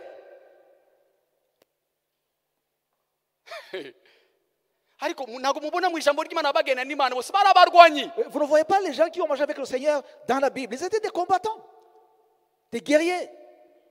Bari abantu batavaga ku izima. Ils étaient des gens qui n'abandonnent pas. Nzabigeraho. Je vais y arriver. Nzabigeraho. Je vais y arriver. Nzabigeraho. Je vais y arriver. Nzabigeraho. Je vais y arriver. Ndahinyujwe ariko Oh, ndabigeraho. je suis défié, mais je vais y arriver. Uyu munsi nshinze intege ariko sindekura. Aujourd'hui, je suis découragé, mais demain, je vais y arriver. Nkunda sogokuruza wacu mu kwizera. Oh, j'aime beaucoup notre ancêtre dans la foi. Abrahamu ndamukunda. Abraham, je l'aime beaucoup. Umugabo wakiranye n'ikintu kimwe imyaka 25. Quelqu'un qui a lutté avec une chose pendant 25 ans. Ariko ujya utekereza ibiganiro Satani yamuganirizaga buri munsi. Tu penses combien Satan avait essayé de lui parler durant toute cette période? Arya ngo Imana yakubwiye iki? Satan venait et disait, mais Dieu t'a dit quoi? Ngo uzahinduka umugisha w'amahanga. Tu seras une bénédiction pour les nations. Wabanje ukabyara se. Wabyaze Commence ukabyara. d'abord à avoir un enfant. Wabanje ukabyara. Commence à avoir un enfant quand même. But the man was there. Mais l'homme était là, déterminé. Years after years. Non, je vais y arriver. Years after Oh, years. je vais y arriver. Satani akagaruka. Et Satan revenait. Ariko wavuga wowe. Ariko wajya ugira ubwenge ariko. Toi vieillard, sois quand même Niba umugore wawe sage. Quand même. atabyara. Sois quand même sage. Umugore wawe niba atabyara warebye kuri aka kana k'agakobwa ariko. Si ta femme est stérile, pourquoi ne pas prendre cette fille? Wagerageje ariko wa mugabo Prenez la jeune fille là. ariko bintu namwe bwagiye mu byo kwiyegura Imana nabyo n'ubusazi Imana yagiwe. Toi qui te consacres, tu es devenu vraiment ignorant comme ça. Ikibazo nuko soma Bibiliya nk'ibintu biri mu kirere ujye ubimanura mu buzima. Parfois, on lisant la Bible étant dans les cieux comme ça. Ujye umanura ibyanditse mu buzima. Ramène les paroles de Dieu dans ta vie. Areba kuri wa mukobwa arabyara. Abraham est allé chez la jeune fille et il a mis au monde. Uwiteka aramubwira wahushije. Le Seigneur a dit, mais tu es passé à côté. Garuka mu nzira Tu es passé à wahushije. côté. C'est pas ce que je t'ai dit. Garuka mu nzira. Reviens. Aragaruka. Sur le droit chemin. Il est revenu. Il a continué. Akomeza. Il a continué. Imana amubwira irukana uriya mugore n'umwana. Dieu lui a dit, chasse la Vana mu nzira. servante. Arafana mu nzira. Il l'a chassé. Imyaka 25 Pendant 25 ans, arwana urugamba rwo kusenya ubugumba. dans la lutte contre le géant de la stérilité. Arwana mu gusenya Il ubugumba. luttait contre la stérilité de Mbona sa femme. abakristo agasenga iminsi ibiri ngeyo maze gukora karanjura eshatu On rwose voit des Yamana chrétiens qui Yamana prient ngeyo deux rwose jours. nzibizi. Moi j'ai fait ceci, j'ai fait cela. Dieu ne m'a pas répondu, je pars. Ubivuga iki ku mugabo wakubititse imyaka 13 afite amasezerano n'Imana? Qu'est-ce que tu dis d'un homme qui a fait 25 ans en attendant 13 ans. Seigneur? No tugeze kuri 13 ans nono. Maintenant c'est 13 ans. Yosefu yavuye kwa se Joseph- afite imyaka 17. Joseph a quitté la maison de son papa ayant 17 ans. Aza gukomera mbere ya Farawo afite imyaka 30. Il est arrivé chez Pharaon à 30 ans. Ariko ujya wibwira ibyo Satani yamubwiraga buri Est-ce que munsi. tu penses comment Satan essayait de lui prêcher? Harya warose iki? Qu'est-ce que tu as eu comme rêve? Ubwo gwiki uzakomera. Qu'est-ce que tu es Ngo fort? izuba Tu n'ukwezi seras grand biragupfukamiye. et le soleil et les étoiles vont se couvrir devant toi? Izuba ririye muri umwobo. Où est le soleil dans ce trou? Où est le soleil? Inyenyeri zigupfukamira ziriye Où muri sont les inzimbohe. étoiles dans ce trou là où tu es? Muri caché? inzimbohe Dans inyenyeri cette zigupfukamira maison de ziriye. prisonniers, où sont le soleil et les étoiles? Fighters. Des guerriers. Des Barabarwanyi. combattants. Ils étaient des combattants. Bari bazi kurwanirira Ils ibyabo. savaient combattre pour leur bien. Ntabwo urwanira gusa ibyo utegereje. Tu ne combats pas seulement pour ce que tu attends. Unarwanira n'ibyo ufite. Tu combats aussi pour ce que tu Kugira ngo possèdes déjà. birinde. Pour que tu puisses protéger. Ntabwo urwanira gusa ibyo utegereje. Tu ne combats seulement pour seulement les gens que tu vas recevoir. Unarwanira no kurinda ibyo Tu utunze. combats aussi pour ce que tu possèdes maintenant. Kuko Imana yabwiye Adamu, Parce que comme Dieu a dit à Adam, ngushize muri ngobyi ya Edeni, je te mets dans ce jardin d'Éden, uyihingiremo, cultive le jardin unayirinde. et aussi protège le jardin. Nubwo nayiguhaye, Même si je te le donne, uyirinde. protège-le. Bamaso uyirinde. Protège. Abantu benshi nicyo kibazo bagira. Voilà, beaucoup de gens ont de tels Abakristo problèmes. benshi ubona n'imigisha yabo ntabwo Beaucoup de irama. chrétiens ne savent pas protéger leur Umukristo bénédiction. azamuka gutya. Aujourd'hui, un chrétien, il est Mukanya élevé un gato, peu, il gashaka, tombe comme ça, et demain, il tombe. Kubera yuko bagwa murengwe vuba. Parce que Bagwa murengwe vuba. il ne sait pas comment protéger ses Bahaga biens. vuba. Ils sont Banyurwa vuba. Ils sont satisfaits très rapidement. satisfaits plus vite que ce qui est Baba prévu. satisfaits vuba vuba. Ils sont plus satisfaits que ce qui est prévu. Ntabwo bazi kurwana no kurinda Ils ibyo ne bafite. savent pas comment combattre pour protéger les leurs Nakubwiye biens. ngo ikigufitiye agaciro cyose iga kukirwanirira. Je te dis, tout ce qui est précieux dans tes yeux, essaye de Mose combattre pour ça. yarahagurutse aravuga Yoshua fata inkota ujye kurwana bariya bantu. Moïse a dit à Josué, va combattre les Amalékites. Urashaka kuba umutsinzi? Tu veux être victorieux? Erega Imana irashaka kubona utsinda. Dieu veut que tu sois victorieux. Kandi ni nabwo bushake bwayo. Et c'est ça sa volonté. Ariko ikibazo nuko ugomba kumenya uko Mais le bigenda. problème, tu dois savoir comment ça se passe. Nyobo y'itoro rimaze imyaka 12. Je dirige une église qui a fait 12 ans. Twatangiye 2019. On a commencé en 2009. Tumaze imyaka 9 muri 2018. Après 9 ans, en 2018, Badufungira ahantu twasengeraga kubera ko hatari hujuje ibyangombwa. ils ont Murabizi byabaye fermé amatorero. l'église parce qu'on ne remplissait pas ce qu'il fallait pour une église. Turasembera tuburaho kugana. On a déambulé partout, on ne savait pas où Ariko aller. turicara. Alors on s'est mis à... Turabyiga. On a étudié. Tubona yuko ari abamaleki On a vu que ce sont des Amalékites baduhagurukiye qui sont venus devant nous, bashaka kutwitambika, qui veulent juste nous empêcher, bashaka guhagarika urugendo rwacu qui bugana veulent kuri nous destiny. arrêter dans notre voyage. Tufata umwanzuro, Nous avons décidé, turavuga we need to react to this nous avons situation. dit, on doit réagir sur cette situation. Dufata gahunda y'amasengesho y'umwaka, On a pris un programme de prière d'une année, umwaka buri gitondo chaque matin. tariki ya mbere z'ukwezi kwa mbere À partir du 1er janvier kugeza tariki 31 z'ukwezi kwa jusqu'au 12, 31 décembre, umwaka une année. ari amasengesho yo kurwana. Et c'était juste de la prière pour Abana yange le combat. mana Oh, rwose certains mana disent, oh, abakristo tuzi amasengesho yo non, kurira no kuvuga ubutesi bwacu cyane Les ntitumenye chrétiens sont amasengesho là yo kurwana. pour pleurer, pour demander, quémander devant le Seigneur. Mbwira abana bose ba G-Parish J'ai dit à tous les enfants de la paroisse de Gikondo, nimutahaguruka abamaleki barabahagaze si imbere, vous ne vous tenez pas debout, les Amalekites sont là, ils vont vous avaler. nimutahaguruka caci yanyu birarangiye. Si vous ne vous tenez pas debout, votre église c'est fini. Umva yuko ari Yoshua Celui qui ahagurukane sent nanjye, l'esprit de Josué sur lui, qui se tienne debout. uri Yoshua ahagurukane Celui nanjye. qui est Josué, qui se tienne debout. Kuva tariki ya mbere z'ukwezi kwa mbere 2019 Jusqu'au à partir du 1er janvier 2019, tutangira amasengesho yo kubyuka mu rukerera. on a commencé le push. Buri gitondo Chaque matin. buri muntu wese ari muri salo ye, Chaque matin, chacun dans son salon. buri muntu wese ari muri salo ye. Chacun dans son salon. byuka buri gitondo rakati Commencez le mashata matin, on priait. reka bashaka Robo telem Bashakateke. dukurura ibibanza dukurura inzu yacu aho iri dukurura On appelait les parcelles, on appelait notre twibutsa maison. satani yuko nta bubasha ufite, On rappelait à Satan qui n'a pas d'autorité, qui n'a pas de tubwira pouvoir. abatware bo mu On mwijima parle ko nta à toutes bubasha les bafite, principautés qui n'ont pas le pouvoir sur nous. tubwira abategetsi bo mu On mwijima ko nta parlait bubasha sur bafite. les principautés, les autorités spirituelles qui n'ont pas d'autorité sur nous. Uyu munsi mabwira tufite iwacu. Aujourd'hui, nous avons chez nous. So ibintu naje kukubwira rero Alors, ntabwo les choses que je te ntabwo parle ari aujourd'hui, kugutera morale, c'est pas de la morale. ntabwo ari ibintu bambwiye, Ce ne sont pas des histoires qu'on m'a ni racontées. ibintu nzi ndi kukubwira. Ce sont des choses que j'ai vécues, je connais. Birabyarerega, Oh, ça donne ibintu des ndikubwira fruits. biratanga umusaruro. Oh, vous savez, ça donne des fruits. Iyo warakaye birabyara. Ça rapporte quand tu t'y mets. nkunda mu mvugo y'umubyeyi wacu. J'aime souvent donner l'exemple de Daddy. Njya numva yatubwira nta mugore ujya kubyara rwose aseka. Il aime souvent dire qu'il n'y a pas de femme qui va mettre au monde en chantant. Non. Ah. Buriya mugore agiye kubyara bari mu Vous rugamba, savez, une femme qui va mettre au monde, il est au aba agiye combat. gutanga Elle ubuzima. va donner la vie. Rero uragira my goodness, ariko twakwiza ariko kurwana ariko Pourquoi ne pas apprendre à combattre? hatira ngo kwiganyira. Pourquoi on doit essayer Kurira. d'être là, murmurer, Tuvuga gukomera kw'ibibazo se byacu. plaindre que nous avons des problèmes qui ne se résolvent pas? Ariko kuki mutigira ku itorero ryacu? Pourquoi vous ne prenez pas de votre église? Umukristo umunyabwenge Un chrétien sage, yigira ku biri gukoreka mu itorero rye akabishyira mu bikorwa il mu buzima apprend de bwe. ce qui se passe à l'église et il le réalise dans sa vie. Ariko muzi intambara mwarwanye kugira ngo mwinjire muri ubu butaka Vous mwe. savez le combat que vous avez mené pour avoir cette parcelle?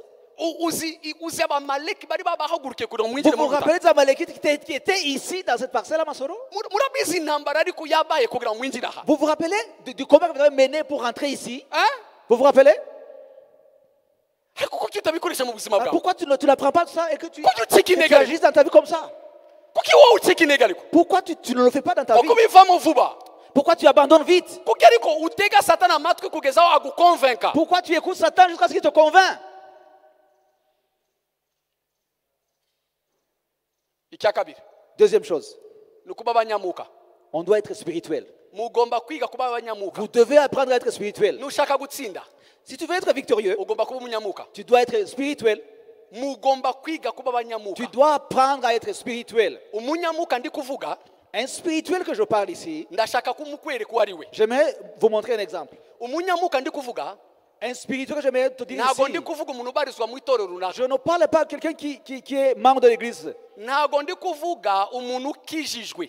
Je ne parle pas de quelqu'un qui est sauvé. Ntago ndi kuvuga gusa umuntu wakiriye agakiza Je ne gusa. parle pas de celui qui est né de nouveau. Non. Ndashaka kukwereka umunyamuka birenze kuvuka ubwa kabiri. J'aimerais te montrer une personne spirituelle qui va au-delà d'être né de nouveau. Parce que ubu ngubu abakristo benshi bazi yuko kuba umunyamuka mbo ngewe ndakijwe nakiriye Yesu nsengera amasoro ni umwana wa Evangelical Restoration Church, bazi ko niko kuba umunyamuka. Parce que les gens pensent que être sauvé, être membre de l'église de la restauration, c'est ça être spirituel. Abakristo benshi bazi yuko mbo it's okay, ngewe mbariza mu itorero pastor wanjye n'uyu aranzi nkora imirimo ndaririmba. Les gens pensent que moi je suis sauvé, je suis de telle église, mon pasteur me connaît, je chante à la chorale. Kuba umunyamuka birenze Non, ibyo. c'est pas ça. Ça va au-delà de ça. Ubunyamuka ntabwo ari ikintu Une bitirirwa, personne spirituelle, c'est pas juste un nom. ni ibintu babamo, C'est une vie qu'on ni pratique. ibintu bakora, C'est une vie qu'on pratique. c'est quelque chose qu'on pratique Ni exactement, ibintu babamo buri munsi. ni ibintu ushyira mu bikorwa. C'est une chose que tu pratiques chaque jour.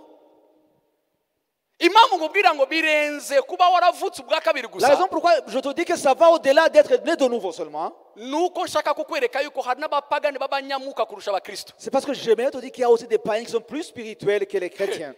Bishobora kuba bigutangaje, Oh, mais tu es surpris? hano hanze Ici dehors, hari abapagani b'abanyamuka il y kurusha a des abakristo. païens qui sont plus spirituels que les chrétiens. B'abanyamuka Ils sont plus spirituels kuruta abavutse ubwa kabiri bari mu que rusengero. les chrétiens qui sont nés de nouveau à l'église. Ubunyamuka rero ndi kuvuga nubuhe. Un homme spirituel, alors, il est caractérisé par ceci. Reka ndase ku ntego, J'aimerais être minota yanjye direct. nyikoreshe neza. Ndi kuri point ya kabiri, simbuka ya mbere. Deuxième point. Deuxième point hariya kuri abashize hariya. Umunyamuka nyawe yitwara mu buryo bwihariye iyo ahanganye n'ibibazo by'ubuzima. Quelqu'un de spirituel, wajya mu kinyarwanda it's okay. Quelqu'un de spirituel, Umunyamuka nyawe il se comporte différemment quand il affronte les problèmes de la vie. yitwara mu buryo bwihariye iyo ahanganye n'ibibazo by'ubuzima. Pourquoi? Kuki? Parce que Kubera ko il croit yizera ko que les choses naturelles ko ibintu bisanzwe bifatika biri sont mu faites des choses spirituelles. byakozwe biturutse mu by'umwuka. Pourquoi? Kubera iki? Il se comporte différemment Yitwara mu buryo butandukanye quand il affronte les problèmes de la vie. iyo ihuye n'ikimugoye, Parce qu'il croit kuko yizera ko que les choses ko spirituelles ibintu by'umwuka sont la source des choses naturelles. niryo soko y'ibifatika. Pourquoi il se comporte différemment Kuki yitwara mu buryo butandukanye quand il affronte les problèmes de la vie? iyo ahuye n'ibibazo by'ubuzima? Parce que Kubera ko il a compris yasobanukiwe ko que les choses ko spirituelles ibintu by'umwuka sont la source. nibyo soko. Et comme c'est la source, Kubera ko ibyo soko cela manipule le naturel. nibyo bigaragariza ibifatika, Nibyo bitegeka, nibyo bitegeka ibifatika, nibyo biyobora. nibyo biyobora, C'est ce qui manipule le nibyo naturel. biyobora bigategeka C'est ibifatika, ce qui conduit le naturel. nibyo bitwara ibifatika. Et ce que je vous ai dit là, Icyo nababwiye aho ngaho, il y a des païens qui savent ça plus que les chrétiens. hari abapagani babizi kuruta abakristo. Il y a des païens ici dehors Hari abapagani hano hanze qui comprennent ce que je viens de vous dire babizi, bazi ibyo mvuze plus que les chrétiens qui sont dans kurenga l'église. abakristo bari mu nzu y'Imana. Les chrétiens sont là Abakristo bari aho ngaho dans leur combat quotidien. mu ntambara ya buri munsi, Ils sont là bari aho ngaho marchant dans la chair, bagendera mu mubiri, réfléchissant dans la chair, batekereza mu mubiri, considérant les choses dans la chair. bafata ibintu mu mubiri, Ils ne considèrent que ce qu'ils regardent. bareba gusa ibyo babona, Ils n'ont pas la conscience de la spiritualité de la vie. ntabwo bita ku by'umwuka by'ubuzima. Ils ne savent pas que la vie est spirituelle. Ntibazi ko ubuzima bugengwa n'umwuka. Ils ne savent pas que tout ce qui est naturel a des sources dans le spirituel. Ntibazi ko ibifatika byose bifite aho bikomoka mu mwuka. Et ça, il y a des païens ici dehors qui le savent. Ibyo rero hari abapagani hano hanze babizi kubarusha. Il y a des païens ici dehors qui comprennent cela. Hari abapagani babizi kurusha abakristo, Et ils pratiquent cela plus que les chrétiens qui sont dans l'église. bakanabishyira mu bikorwa kuruta abakristo.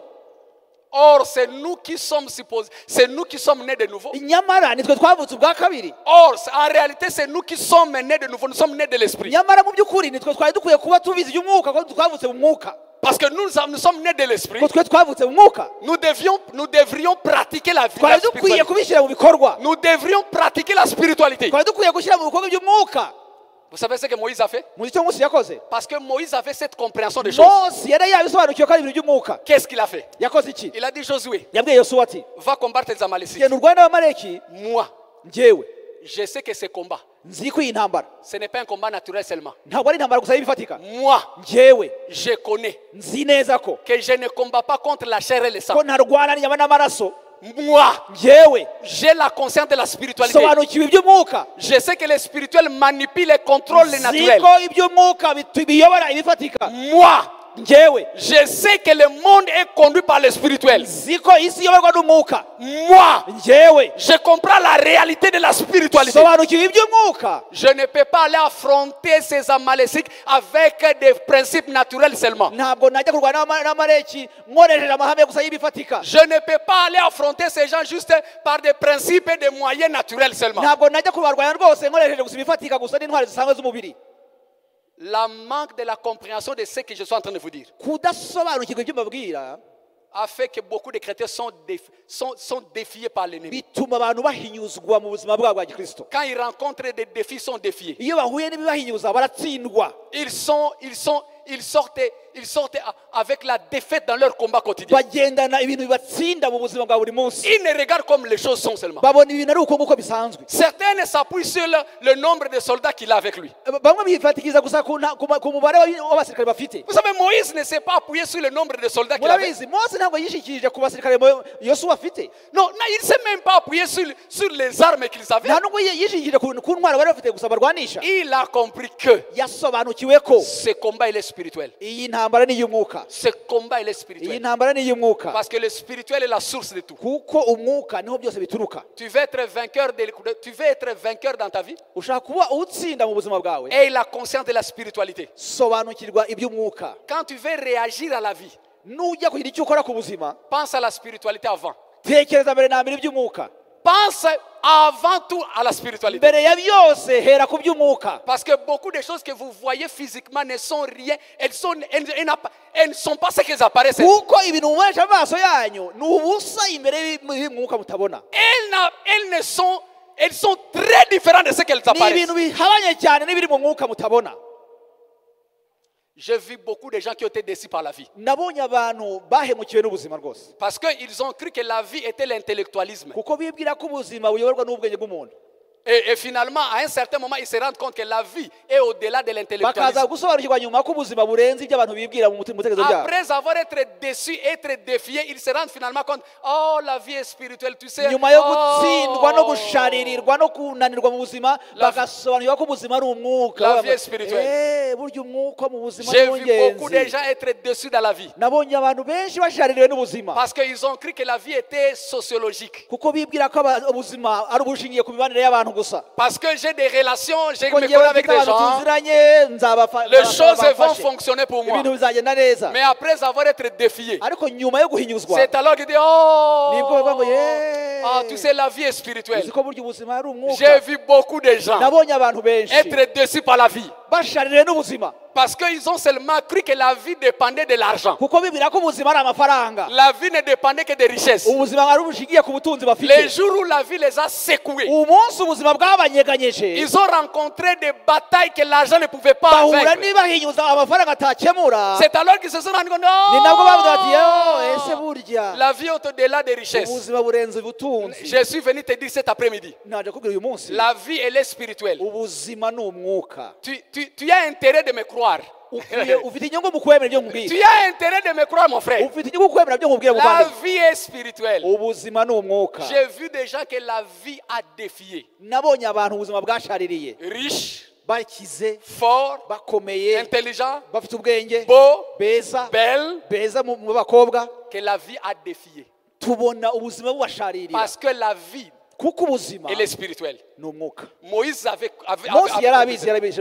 C'est comme ça qu'il est allé à la montagne. Niko yagiye ku musozi Il a dit, comme la vie est spirituelle, aravuga kuko ubuzima ari umwuka, parce que je connais que la source de tout est dans le spirituel. kuko nzi ko byose bituruka mu mwuka, Je ne peux pas m'y lancer dans ces combats ntabwo najya muri iyi ntambara seulement avec des moyens et les voies naturelles. nkoresheje gusa uburyo n'intwaro z'ibifatika. Laisse-moi aller à la source Reka njye ku isoko pour que je frappe à la source kugira ngo nkubite ku isoko et pour que j'en sorte victorieux dans le naturel. kugira ngo nze ndi umutsinzi mu bifatika. Et vous savez ce qui s'est passé? Muzi cyabaye? La Bible dit ceci. Bibiliya avuga ngo Là où Moïse était, aho Mose yarari quand il levait les mains, yazamura amaboko Israël était vainqueur. Israeli igatsinda. Quand il était fatigué, Yaruha akaja il baissait les mains. akamanura amaboko. On gagnait Israël. Abamaleki bagatsinda. Mais si tu ne crois pas que la vie est spirituelle, comment tu expliques ça? Niba utazi rero ko ubuzima ari umwuka ibyo wabisobanura ute? Comment tu peux expliquer ça? Wabisobanura ibyo ngibyo? Comment tu peux expliquer ça? Ni gute wabisobanura ibyo bintu? Comment tu expliques ça? Ni gute wabisobanura? Josué était au combat comme ça. Yosuwa yarari hasi arwana mu kibaya. Je suis un soldat préparé à la guerre. Ndi umusirikare witeguye urugamba. Ah, je suis là. Niteguye. Moïse est là-bas. Moïse ari hariya. Il n'a rien de rien faire. Mose ntacyo ari gukora. Ah, c'est ce que tu crois. Niko wibwira. C'est ce que tu crois. Niko wibwira. Vous savez le problème avec nous, Murabizi ububazo tugira kenshi. même quand nous prions. Niye dusenga. En fait, parce que nous n'avons pas la conscience de la spiritualité, Ko tutita ku by'umwuka. nous ne donnons même pas la valeur à la prière que nous faisons. Ntiduha n'agaciro n'amasengesho twakoze. Nous ne comprenons pas ce que notre prière est en train de faire dans le spirituel. Nitwumva n'icyo amasengesho yacu ari gukora mu mwuka. Dupfa gusenga. On prie seulement pour Bamwe prier. kuko ari umuhango. Parce que c'est pas seulement l'habitude. Twatangiye 21 jours. On a commencé 21 jours. Twatangiye 40. On a commencé les 40 jours. Twatangiye 14 On a jours. commencé les 14 jours. Ariko ntago tusobanukiwe neza ko ari ibintu bikomeye biba biri gukoreka. Mais on n'a pas conscience qu'il y a des grandes choses qui sont en train de se passer dans l'esprit. Parce que nous n'avons pas cette notion de la spiritualité. Kuko tudafite imyumvire y'ibijyanye n'umwuka. Mais il y a des païens qui comprennent ça ici dehors. Nyamara hari abapagani babyumva gutyo kuturusha. Mon frère, ma soeur, Muvandimwe mushiki wanjye. il ne suffit pas seulement que tu aies un fonds de commerce Ntibihagire kugira igishoro gusa. et tu vas aller en Chine amener les choses. Ngo ujye mu bushinwa kurangura. Trouver un bon endroit pour commencer ton business. Maze ngo ubone iseta nziza ahantu. Même si tu mets tout ensemble. Nubwo byose wabishyira hamwe. Et cela semble être vraiment un bon départ. Byose bigasa nkaho ari intangiriro nziza. Je te conseille. Nkugiriye inama. Je te conseille. Nkugiriye inama. Je te dis que cela ne suffit pas pour que tu réussisses dans ce business. Mubwiye ko ibyo bitazatuma utera imbere kubera ibyo gusa. Hein? Hey. Kugira iseta nziza igishoro Avoir un bon endroit, waranguye un ibyiza capital, avoir tout. ukavuga ngo buriya ngiye guhirwa. Et tu te dis que tu vas prospérer. Ndakubwiye ngo ntabwo Et je bihagije. te dis, c'est pas suffisant. Ubuzima n'umwuka. La vie, c'est spirituel. Ubuzima n'umwuka nshuti. La vie est spirituelle. Kuba waba umukobwa mwiza Être une belle fille, wize neza qui a uburere étudié, bwiza bien éduquée, umuryango mwiza une belle famille, w'imfura vraiment des nobles, ugenda neza qui marche bien, usa neza qui est bien, byose byiza tout est bien. ntibihagije Ça ne suffit pas kugira ngo biguheshe pour urushako. que tu puisses avoir une famille heureuse. Nabonye beza J'ai ubuzima vu de bwatanze belles filles plus que les autres, mais qui n'ont pas réussi. narababonye Je les ai vues, bicara imbere yanjye. qui se tenaient devant moi. I don't know, man of God. Oh, nous ne What savons is pas ce qu'on happening? va faire, homme de Dieu. Sinzi ukuntu biri Je kugenda ne sais pas ce qui se passe. nawe ukamureba nawe ukavuga nk'uyu nguyu kabisa ni gute bitari gucamo. Et tu lui regardes, tu te dis, mais pourquoi ça ne marche pas? ubuzima n'umwuka. Oh, la vie spirituelle, mon ami. ubuzima n'umwuka nshuti. La vie spirituelle, mon ami. ushobora gutunga ikibanza cyangwa kubaka Tu n'inzu peux avoir une parcelle, avoir une maison dans cette parcelle. uyifite mu mpapuro Tu as les papiers. ikwanditseho C'est pour toi. ariko mu mwuka ntabwo ari yawe. Mais spirituellement, ce n'est pas pour toi. Hein? ntibihagije kugira ngo wubake inzu Ça ne suffit pas de uyitahemo uve construire une maison, d'avoir kuzayihirwamo. une parcelle, d'y entrer seulement pour que ce soit ta maison. nabonye abantu bakubitikiye ahantu bimukiye kuko binjiye ahantu batagombaga kwinjira batangira J'ai vu gukubita. des gens qui ont déménagé dans une maison qui étaient vraiment tristes dans cette maison parce qu'ils ne devraient pas y aller. mu murimo nyoboye hari Dans mon œuvre, là où je te dirige, mfite umwana j'ai un enfant. nasabye ababyeyi be J'ai demandé à ses parents mukuru y'umwana muri iri shuri que cet enfant quitte cette école. natava muri iri shuri S'il ne quitte pas cette école, muzamushingura vuba. il va mourir. ibyiza ni uko mama we yari ahagaze ndi gukora deliverance y'uwo Ce mwana. qui était mieux, ses parents étaient là quand je faisais la nari délivrance. nasabye ababyeyi be bari bahari. J'avais demandé, les parents étaient là. nari maze kumusengera kabiri Je venais de prier pour 2 fois. akagera ku ishuri bakamutera Et il arrivait à l'école, on l'attaquait. aragaruka. Et il revenait. ubwa kabiri namusengeye Deuxième chose, quand j'ai prié pour lui, yavuye ku ishuri ndingana gutya il a quitté, umwana w'umukobwa ari muri l'école et le ventre ari était muri gonflé. 6e secondaire Et en 6e secondaire, inda ingana gutya et le ventre était gonflé comme ça. baramamagara On m'a appelé ngo bamujyane muri emergency et on m'a dit, on l'a amené à l'urgence. tujyayo Je suis allé là-bas. ngo wa mwana yatewe kandi Eh, byacitse. cet enfant a été attaqué Agenda muri encore. urgence. Oh, iminota ibiri 2 minutes. mbwira aba batipe J'ai dit à ces gens. ngewe nuko mbita C'est comme ça que je Une les mvugo appelle. yanjye. Dans mon langage. mbwira aba batipe we J'ai dit à ce type, uyu mwana vous, ndagutegetse cet enfant, je vous Voulez que ordonne. le nom, Je vous ordonne. Lâche. umwana araruka inda isubira hasi ako kanya Et l'enfant a vomi et le ventre est devenu normal. ako kanya À ce moment-là, nyuma y'iminota 15 ahagarara ku après 15 maguru minutes, et il s'est tenu nta debout. rushinge nta ki Il n'y avait turataha pas de sirène, il n'y avait rien. turataha On est rentré à la maison ensemble. nibirangiye reka Attends, c'est mbwire pas fini. mbwira ababyeyi be J'ai dit aux parents, kuko bibaye bwa kabiri puisque c'est la deuxième fois que ça arrive, reka ibi bintu tubicukumbure neza alors on va essayer de ntabwo voir ces ari choses busubire de ku ishuri près. tutarabicukura neza Elle ne va pas aller à l'école sans comprendre ces choses. namara kuruhuka muzazane Après avoir reposé, Non, qu'ils non. reviennent encore. Non, Venez non, encore tu ensemble veux avec soukurer neza. l'enfant. On va essayer d'aller profondément tukore dans ces choses. diagnostic nyayo On va essayer de voir ce diagnostic. tukore ibizamini On va voir des examens. tumenye aho On bituruka va voir d'où ça vient. baraza mama we yari ahari n'abavandimwe bose Sa maman était là et tous ses frères et sœurs. barabamubwira gutya On lui a dit, uyu mwana nimutamukura muri ishuri cet enfant, si elle ne quitte pas l'école, cette école-là, tuzamwica on va le tuer. ndangije mbwira mama we J'ai dit à la maman, uyu mwana ngiye nakugira inama cet enfant, je te conseille umukure muri ya shuri qu'elle change l'école, ahindura ishuri qu'il change l'école. mama arandeba none se umwana amaze gususha bizagenda gute Et la agomba maman gukora commence à exameni dire, yawe oh, l'enfant a souché, il s'est fait enregistrer. Qu'est-ce que my ça fait? dear life is spiritual Vous savez, la vie est spirituelle, mon ami. Hein? La vie est spirituelle. ndamubwira ngewe ntabwo mbizi Moi, je ne sais pas ce qui va se icyo passer. uko uza kubigenza Je te conseille seulement niba ce qui va se passer. asibira Si il va niba azasubira mu mwaka reprendre l'année, ngewe inama moi, nakugiriye je te conseille vana uyu seulement mwana kuri iri shuri que l'enfant change d'école. agenda abitekerezaho Elle est allée penser, bagenda biga ku rindi shuri et on a demandé à l'autre école. umwana akajya gukurikiraho amasomo ariko ari amaze gusubisha ku ishuri ryabo Et l'enfant allait suivre les leçons là-bas, mais elle était enregistrée à l'autre école. hanyuma akora examini uyu munsi ari muri universite ari kurangiza Elle a fait l'examen national, maintenant elle est à ari kurangiza l'université. universite ubu Aujourd'hui, elle termine l'université. ari kurangiza universite Aujourd'hui, elle termine l'université. mais uzi impamvu Vous savez pourquoi? kubera iki Pourquoi? kuko hariya yajyaga C'est parce que là où il allait, yari tere we ntabwo yari gushobora guhanga nayo c'était un terrain là où elle ne pouvait pas résister. hari ibintu byari biri aho Il y avait des choses là-bas ntakeneye kubabwirira hano que je ne voulais pas vous dire. hari ibintu Il y a des choses. nkanjye Moi, unjyane nko muri iyo shuri amener mon enfant là-bas, cyangwa ishuri ryafunga ou bien l'école va fermer, cyangwa bajye ku murongo wanjye ou bien ils vont juste me suivre. ariko muri nivo yari ari muri uriya Mais mwana le niveau dans lequel l'enfant se trouvait, atari umurwanyi quand elle n'était pas combattante, ntabwo yari abizi elle n'était pas combattante, ntabwo nari kumwexposa je ne pouvais pas l'exposer et y aller. so rero ndikubwira ngo ubutaka ubu ngubu uba wubatsemo cyangwa se utuyemo Alors je vous dis, la ugira parcelle ibintu sur utazi laquelle tu as construit, tu ne sais pas la réalité de ces choses. bigira ibintu Tu utazi ne sais pas la réalité de ces muba choses. abanyamuka bavandimwe Oh, soyez spirituels, bien-aimés. muba abanyamuka Soyez spirituels. mubyuka mu gitondo gutyo ukajya ku kazi Vous vous levez le matin, vous allez au Ah, boulot. nabonye akazi. Oh, Nabonye akazi keza. j'ai eu mon emploi. nashize kavrate Oh, j'ai mis mon nkora cravate. muri banke Oh, je travaille à la banque. ariko sabo wicara nabo urabazi Mais les gens avec qui tu t'assois, tu les connais.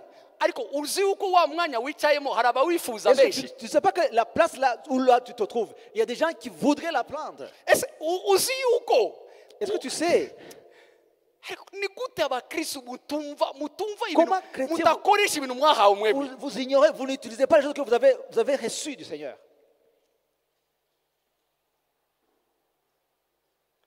erega kuba wabona minervale Vous savez, avoir le minerval ukabona na inscription et avoir l'inscription ukajya ku ishuri et aller à l'école, ntibihagije ça ne suffit pas. bikwizeze yuko aya mashuri Oh, uzayarangiza ça ne dit pas que tu vas terminer à l'école. nabonye abo ubuzima bukanze mu mashuri J'ai narababonye vu des gens qui ont été frustrés par les études. umunyabwenge Très intelligent, afite byose il avait tout, ariko numenya aho bipfira mais il ne réussissait pas à l'école. ubuzima n'umwuka Parce que la vie est spirituelle. ubuzima n'umwuka La vie est spirituelle.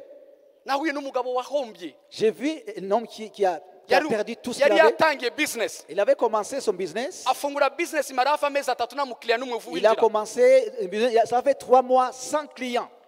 ahantu heza Une bonne place. ibintu byiza De bonnes Abishize mu objets. iduka. Il les a mis dans son amezi business. Il amara a fait menshi 3 mois. umva nta n'umuntu wo winjira gutya Sans aucun- anikatishemo basi Même un seul client qui vient juste voir. azarebe basi hano mufite Mais quelqu'un qui vient voir si vous avez. kare. Non, il n'y avait personne qui venait. arakraka Il a craqué. ata ubwenge Il a, il, Afate il ibintu s'est byose évanoui, arabiyora. il a fermé, il est parti. abicyura mu rugo Il a tout Arafunga pris business. à la maison. Il a fermé le business. ariko ushobora kubibona ukavuga ngo mburiya Mais tu peux voir ça et dire, ntabwo yakoze market segmentation peut-être il n'a neza. pas fait une étude du marché. wowe wazanamo no you need to make Vous savez, a ukeneye segmentation of the market. kureba You ukuntu need, isoko rihagaze. before to start the business, Mbere yo gutangira umurimo ukwiye kubanza you need to learn and to study your ukwiye market. kubanza kwiga ukakora une étude de marché. Ni byiza C'est bien. ariko ntibihagije. Mais ça ne suffit pas. uzi ikibazo umugabo Vous yaziraga? savez le problème qu'il avait, cet homme? Yashakanye n'umugore Il s'est marié avec une femme ufite umutongero sur bamutongereye sur qui on avait prononcé des paroles ko nta kintu na kimwe azigezaho. qu'elle ne réussira rien dans sa vie. Amaze kuba umugabo w'uwo mukobwa, Quand elle est devenue la femme de cet homme, igihango cy'uyu mukobwa kiba iki? l'alliance avec la femme est devenue chez l'homme. Life is spiritual. La vie est spirituelle. Vous savez, moi j'ai pitié des gens quand ils parlent n'importe quoi. Njyewe ngirira impuhwe rwose abantu bavuga ibyo bishakiye. Njya mbona abantu hano hanze bakavuga ibyo ashaka ukamureba Je vois des gens qui disent n'importe quoi. J'ai pitié de ces gens. abasobanuka iby'umwuka bagirira imbabazi Ceux abatazi qui Imana. comprennent les choses spirituelles, ils ont pitié de ceux qui ne comprennent rimwe pas. na rimwe badufata nk'abantu basaze. Parce que vous savez, on nous prend comme des fous. uko badufata nk'abantu basaze Tel que on nous prend comme des fous, niko natwe tubagirira imbabazi. nous aussi nous avons pitié d'eux. turabareba tukavuga iyo On les yakabimenye regarde, on dit s'ils pouvaient comprendre. kandi azi ngo ari kugenda kandi Et yicaye. ils pensent qu'ils comprennent, ils pensent qu'ils pouvaient aller. ari kugira ngo kuko ari kugenda n'amaguru ngo aragenda kandi yicaye. Ils pensent qu'il marche alors qu'il est assis. mukanguke. Réveillez-vous. mwebwe ntago muri abantu mwakagombe kubaka inzu waguze ikibanza tugende Vous kukishora n'êtes pas des personnes qui devraient seulement acheter une parcelle et construire une maison. No! Non. hari abapagani bazi ibyo gukora kubarusha Il y a mwebwe. des païens qui savent faire des choses plus que vous. hari abapagani hano hanze Il y a des païens ici bazi dehors. ko nta kintu na kimwe yakora mu buryo bufatika Ils savent très bien que tout est spirituel. Ils ne font rien avant de faire les choses atabanje spirituellement. gukora ibintu by'umwuka. Sans arranger les choses spirituellement. azi yuko ibintu by'umwuka nibyo bisasira ibyo agiye gukora Il sait byose. très bien que tout commence par le spirituel et les choses mbere physiques, niyo naturelles niyo viennent après. wanamuhaye poste Même si on te donnait akabona umwanya une mbere ko yicara kuri ya ntebe gutya même avant d'occuper la chaise. mbere ko ayicaraho Avant d'occuper la chaise. azi yuko ntago nashobora kuyicazaho. Il sait qu'il ne peut pas s'asseoir sur la chaise Reka. de soi-même. Non, il ne peut pas. arabizi Il le sait. arabizi yuko Il le sait. nasasi iby'umwuka kuri iyi ntebe Il commence par les choses spirituelles. nayisimbagurikaho mu Oh, minota si je ne mike. mets pas les choses spirituelles ici, je vais sauter sur cette chaise. ariko twebwe Mais nous, dufite ibikomeye, nous avons des Dufite choses Kristo. plus forts, nous avons dufite Jésus, amasengesho, nous avons de la dufite prière, gusigwa nous amavuta, sommes ouins, dufite kwiriza ubusa, nous avons le jeûne, dufite ituro, nous avons une dufite offrande, ibanga ryo kwirerana nous avons n'Imana, le secret de dufite imbaraga zo kuramya s'isoler avec le Imana, Seigneur, nous avons le secret de parler au dufite Seigneur, intwaro z'ubwoko nous bwose. avons toutes les armes. tubyuka gusa tukajya kwishora mu bintu tugutya. Mais on se lève un jour, on va seulement. natsinze on interview commence nabonye les choses. akazi natsinze Oh. interview nabonye J'ai akazi. réussi à l'interview, j'ai eu le boulot. iyo ntebe ugiye kwicara uzaba yibanjemo. La chaise sur laquelle tu vas t'asseoir. Tu connais les gens qui sont assis avant toi. abayibanjemo ibyo bayivugiye urabizi. Ceux qui sont venus devant toi, tu sais comment ils ont parlé sur ces chaises-là. uwashize iyo ntebe uwo Celui qui a mwanya mis la chaise là, sur uzi cette icyo place-là. yavuze kuri uwo mwanya. Est-ce que tu sais ce qu'il a prononcé sur cette chaise-là? nahuye n'umuntu ukubitika n'indwara ye. Et toi, tu vas là-bas, tu commences à lutter contre les maladies. nahuye n'umuntu ukubitika n'indwara J'ai rimwe vu quelqu'un qui était malade. ndamusengera. J'ai prié pour lui. uzi icyo bambwiye? C'est ce qu'on m'a dit. On m'a dit. abatipe uzi icyo bambwiye? Les types là, c'est ça qu'ils m'ont dit. abadayimoni uzi icyo Les bambwiye? démons là. Ils m'ont dit quoi? ngo iyi ndwara yayikuye mu kazi kacu. Ils m'ont dit, il a pris la maladie là où il travaillait, chez nous.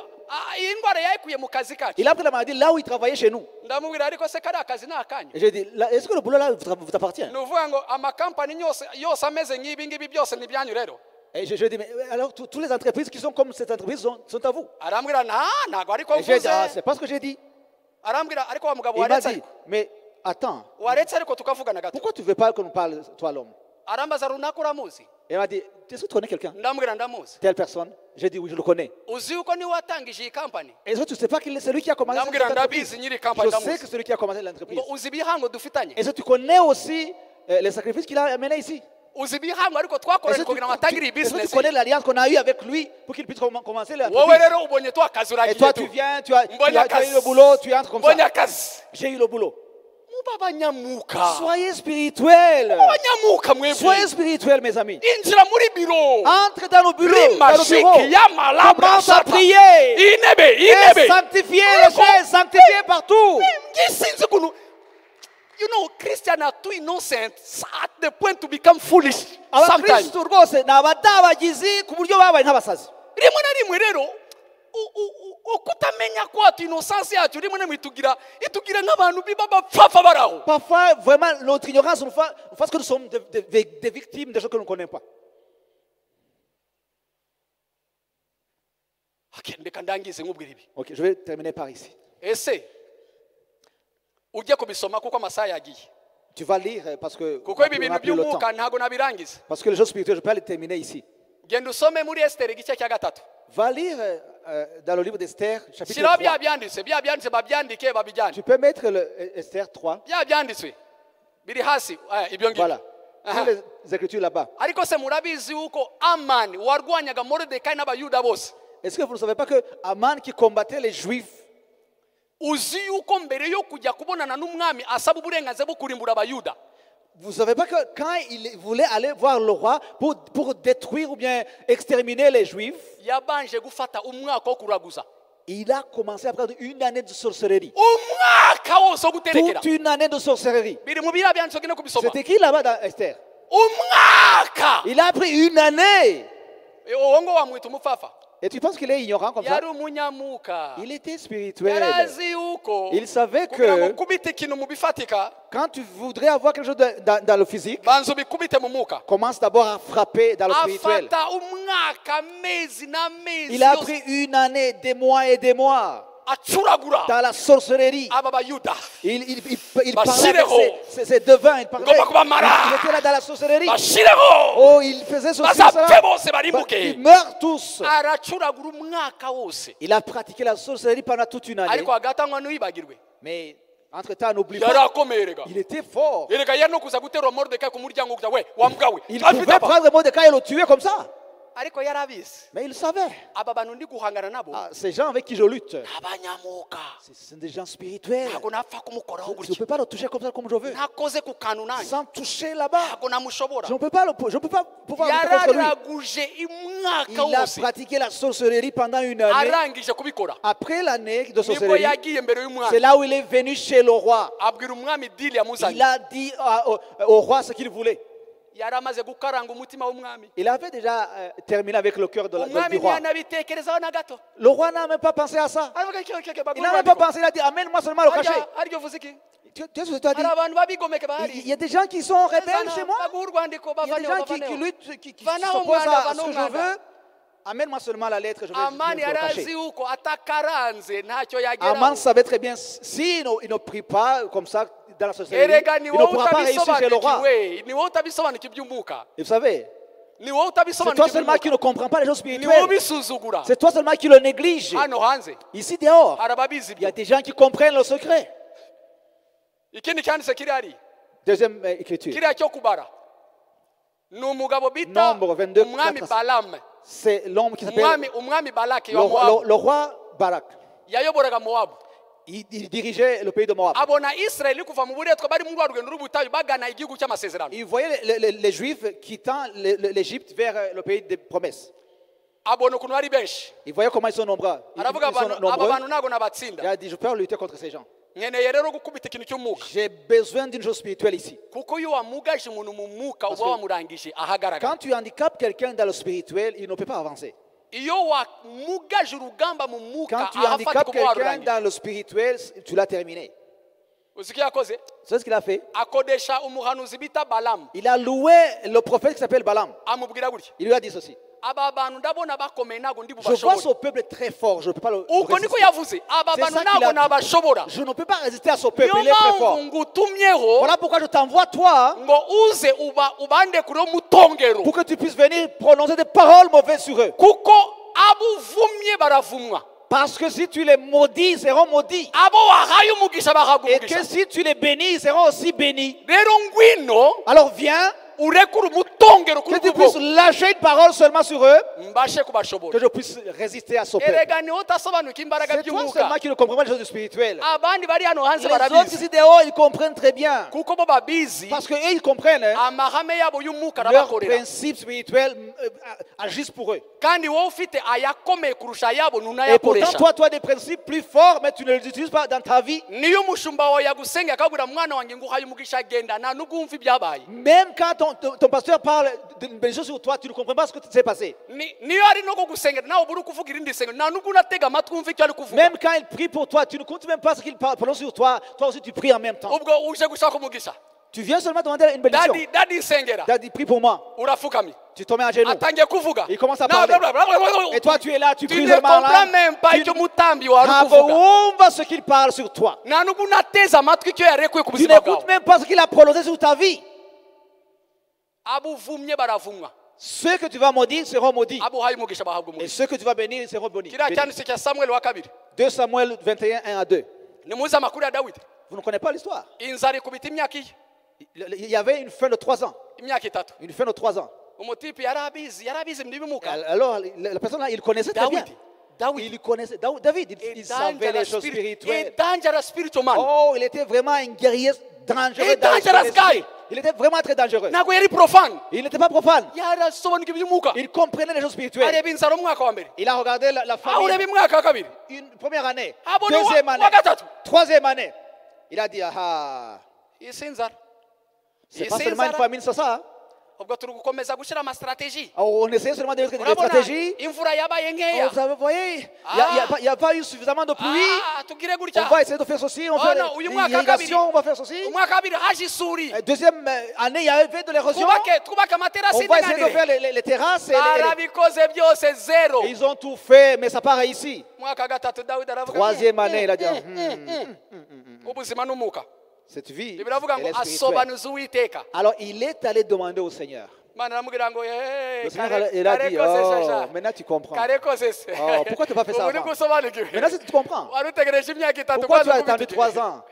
aramubwira Il a dit, iki kibazo nawe gihuriye n'inzara ce ureba problème n'a rien à voir avec la famine. iki kibazo kiri kubabaho Ce problème, hein, ni umutongero c'est juste une parole qui a été prononcée sur vous. abagibeyoni babarekuriye umutongero Les Gibéons, ils ont prononcé des paroles mauvaises sur vous. barabavumye Ils vous ont maudit kubera ibintu sawuli yabakoreye à cause des choses que Saul avait fait pour eux. kuko sawuli yatatiye igihango mwari mufitanye Parce que Saul avait rompu l'alliance que vous avez eue avant. ubuzima n'umwuka La vie est spirituelle. ushatse Si tu veux, wafata inama ngugiriye tu peux retenir le conseil que je te fais. we gukomeza guhangana n'ubuzima Donc n'ubwenge continue à lutter avec la vie, avec des armes physiques. kuko hari umunsi bizanga Parce qu'il y a des moments où ça ne va pas marcher. kandi nibyanga Et quand ça ne va pas marcher, bizaba ari trotari ça sera trop tard. ubuzima buzaba bwaragukanze La vie sera très amère pour toi. buzaba bwaragukanze Ça sera très amère pour toi. iriya ngoma ya kabiri turangiza Deux iriya ngoma ya kabiri 2 Chroniques 20 20.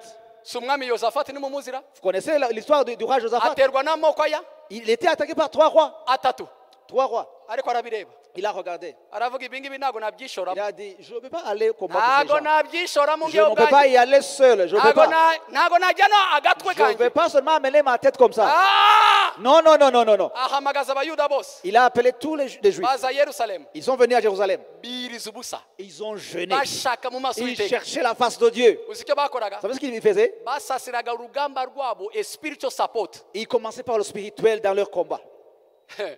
maze rero uzi ko bageze kuri urwo rugamba ntabwo barurwanye Vous savez, ils sont allés au combat, mais n'ont pas combattu. basanze abanzi babo babaganye hagati yabo Et ils ont trouvé leurs ennemis en train de s'entretuer entre eux. ni gute waba umukristo utaha Comment tu peux agaciro être by'umwuka chrétien si tu ne donnes pas la valeur aux choses spirituelles? iki ni ikintu nigiye ku birenge by'umubyeyi wanjye Ça, c'est namubonye une chose imyaka que j'ai n'imyaka appris au pied de mon parent de papa. namwumvishe rimwe avuga imvugo ivuga gutya Je lui ai entendu seulement un jour, il disait, avuga ngo ngewe nizera yuko 80 ari umwuka 20 ari ibintu bifatika il a dit, moi je crois que 80% c'est spirituel et 20% c'est physique. iyo mvugo ntabwo wayumva utari Ah, umunyamuka ce rero langage, tu peux le comprendre si tu n'es pas spirituel toi aussi. wagira ngo ni igicucu Tu peux penser qu'il est fou. wagira ngo ni Tu peux igipfapfa penser qu'il est fou.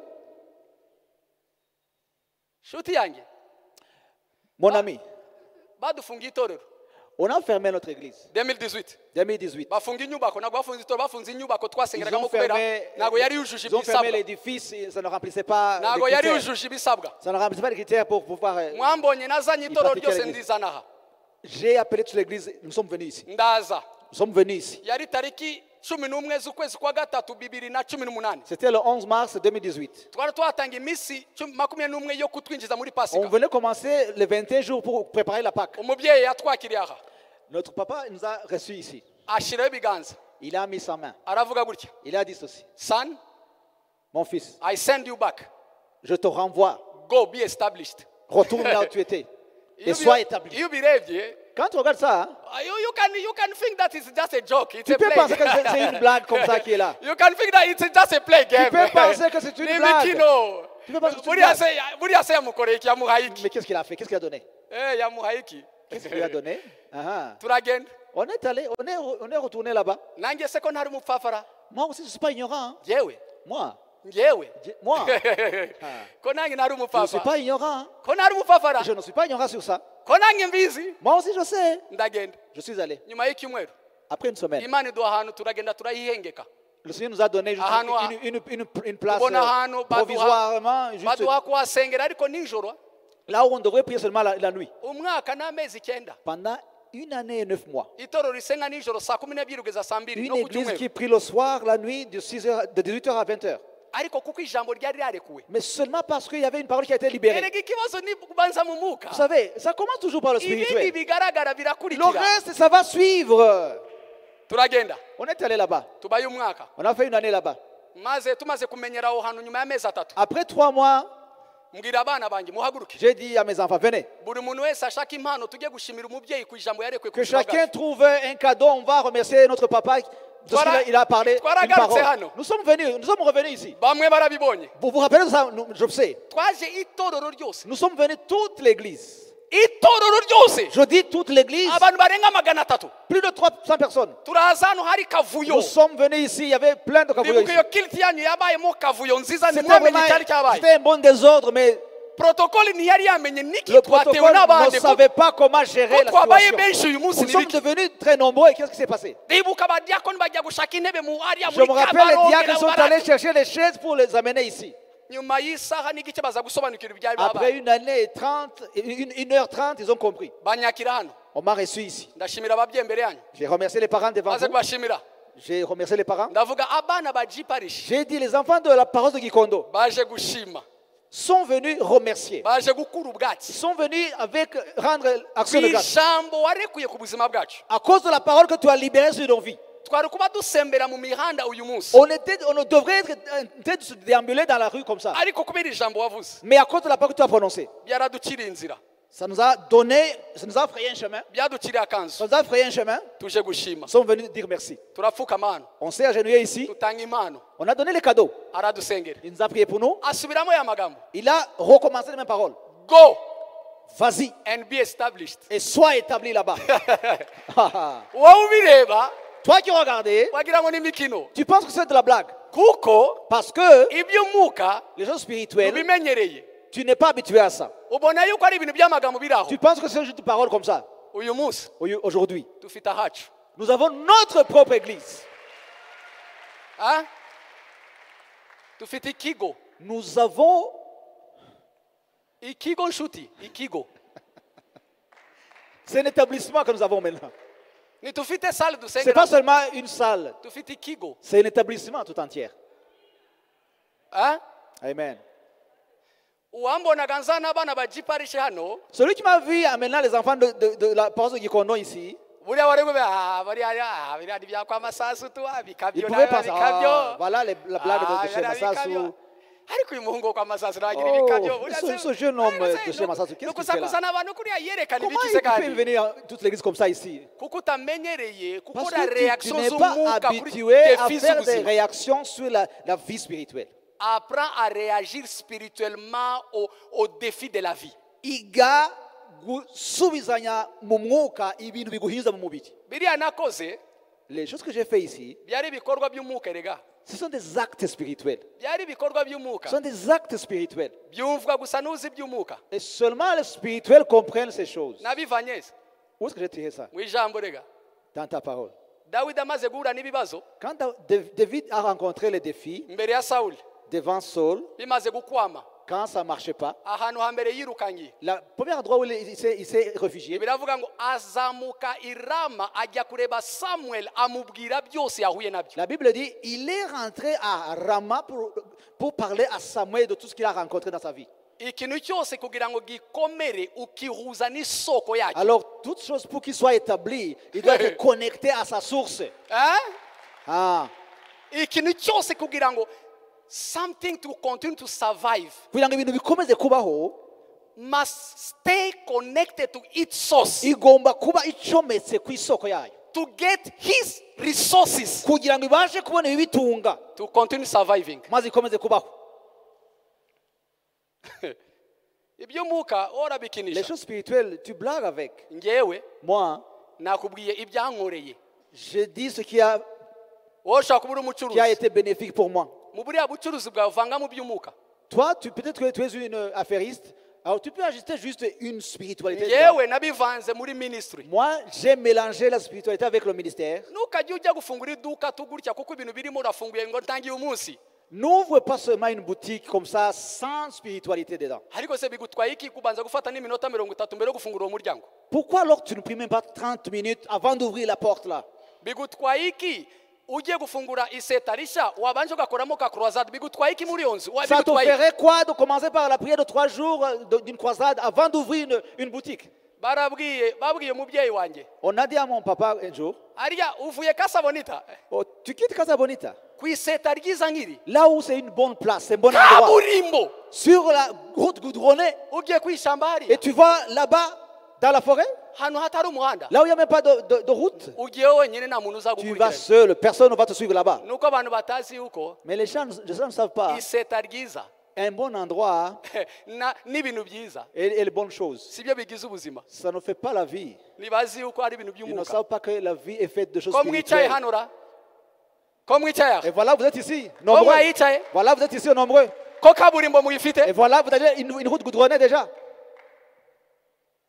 kuba uri umuvugabutumwa mwiza Si tu es un bon évangéliste, uzi kubwiriza si tu sais prêcher, ufite wa mugani n'iseta ryiza et tu as même un bon endroit là où tu peux prêcher, ibyuma byiza oh, de très bons instruments, ukazana n'abaririmbyi et beza tu amènes de bons chantres bazwi mu gihugu qui cyose sont connus dans le pays, ukabashyira kuri stand. et tu les mets sur le pulpit là-bas. ndakubwiza ukuri ntibihagije Je te dis la vérité, ça ne suffit kugira pas ngo iryo torero rikomere, pour que l'église soit forte, kugira ngo iyo minisitiri izamuke, pour que le ministère prospère. ntibihagije Ça ne suffit pas. mube abanyamuka. Soyez spirituels. imana ya aburamu, Le Dieu d'Abraham, imana ya isaka, le Dieu d'Isaac, imana ya isirayeli, le Dieu d'Israël, imana se w'umwami wacu yesu kirisito le Dieu de notre Seigneur Jésus-Christ, wadupfiriye akanatuzukira, qui est mort, qui est ressuscité pour nous. imana y'umubyeyi wanjye aposo yoshua masasu Dieu de notre papa Josué Massas, ibaha umugisha, qu'il vous bénisse, ihagurutse muri mwe barwanyi, qu'il vous élève, ihagurutse ingabo z'abarwanyi qu'il puisse lever une armée, bazi kurwanira ibyabo, une armée qui sait combattre pour bazi ses kurinda causes, ibyabo qui sait protéger mu ses choses. izina rya yesu. Au nom de Jésus, hejuru ya byose au-delà de tout ça, ibagira abanyamuka, qu'il vous fasse vivre des choses ibagira spirituelles, abanyamuka, qu'il fasse des choses ibagira spirituelles, abanyamuka, qu'il fasse des spirituels, ibagira abanyamuka des gens mu spirituels. izina rya yesu Au kirisito. nom de Jésus, komera uwiteka amashyi. acclamons fort pour le Seigneur.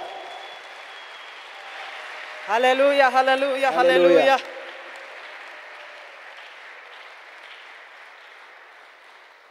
Pastor Yesu aguha umugisha cyane. Pasteur, que Dieu te bénisse beaucoup. Nababwiye ngo hari aho waje uri umusivili ariko Je t'avais dit que tu es venu comme civil, mais tu vas rentrer comme militaire. uhinduye status. Tu vas changer ton statut. Ya wenda iri jambo hari uwo ryafashe ku mutima. Peut-être cette parole était pour toi. Kuba umunyamwuka hari ikibibanziriza yabivuze. Être spirituel, il y a une chose qui commence, il l'a dit. Ni ukwakira Yesu Kristo Tu commences par recevoir le Seigneur Jésus-Christ comme ton Sauveur et Seigneur. ushobora kuba uri muri iri teraniro Peut-être que tu es ici, tu n'es pas encore sauvé.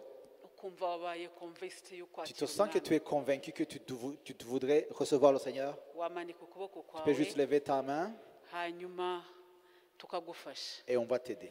Hari ushaka kwakira Yesu Kristo Et hagati s'il y a muri quelqu'un qui twebwe, voudrait recevoir le Seigneur Jésus-Christ comme Sauveur et Seigneur, hari uwo Kristo yakomanze ku mutima, et s'il y a quelqu'un qui a été touché, sawa basi ndabona ntawe, ubwo twese turakijijwe. merci beaucoup. Je pense que nous tous sauvés. Tugeze mu mwanya w'amatangazo. On va suivre les annonces. ICT irimo gutegura sport reka mvuga Au moment où yangaya ICT yanditse prépare le spot, itorero riramenyesha yuko tariki enye z'ukwezi kwa karindwi ku cyumweru gitaha l'Église annonce que le 4 juillet, dimanche prochain, tuzatanga amaturo ya on sociale va donner une offrande pour le mubitegure social. Préparez-vous à ça, mu bisengere priez pour ça. ntituzaze tudafite icyo tuje guturira Ne venez pas sociale sans amener une offrande pour uyu ni umurimo ukorwamo ibintu les byinshi démunis. byiza Il y a beaucoup de gens qui sont niho aidés par dufashiriza cette œuvre. abadashoboye C'est par là qu'on utilise cet argent pour aider les démunis. mu mafaranga mutanga niho twigishiriza abana L'argent que vous donnez soutient les enfants qui vont à l'école. rero mugende mubitekerezeho kandi ku cyumweru muzaze Alors, va mubyiteguye penser à cette offrande et amène le monde dimanche. pasita mu bintu yavuze kugira Parmi ngo les tube choses ingabo que le ingabo pasteur yose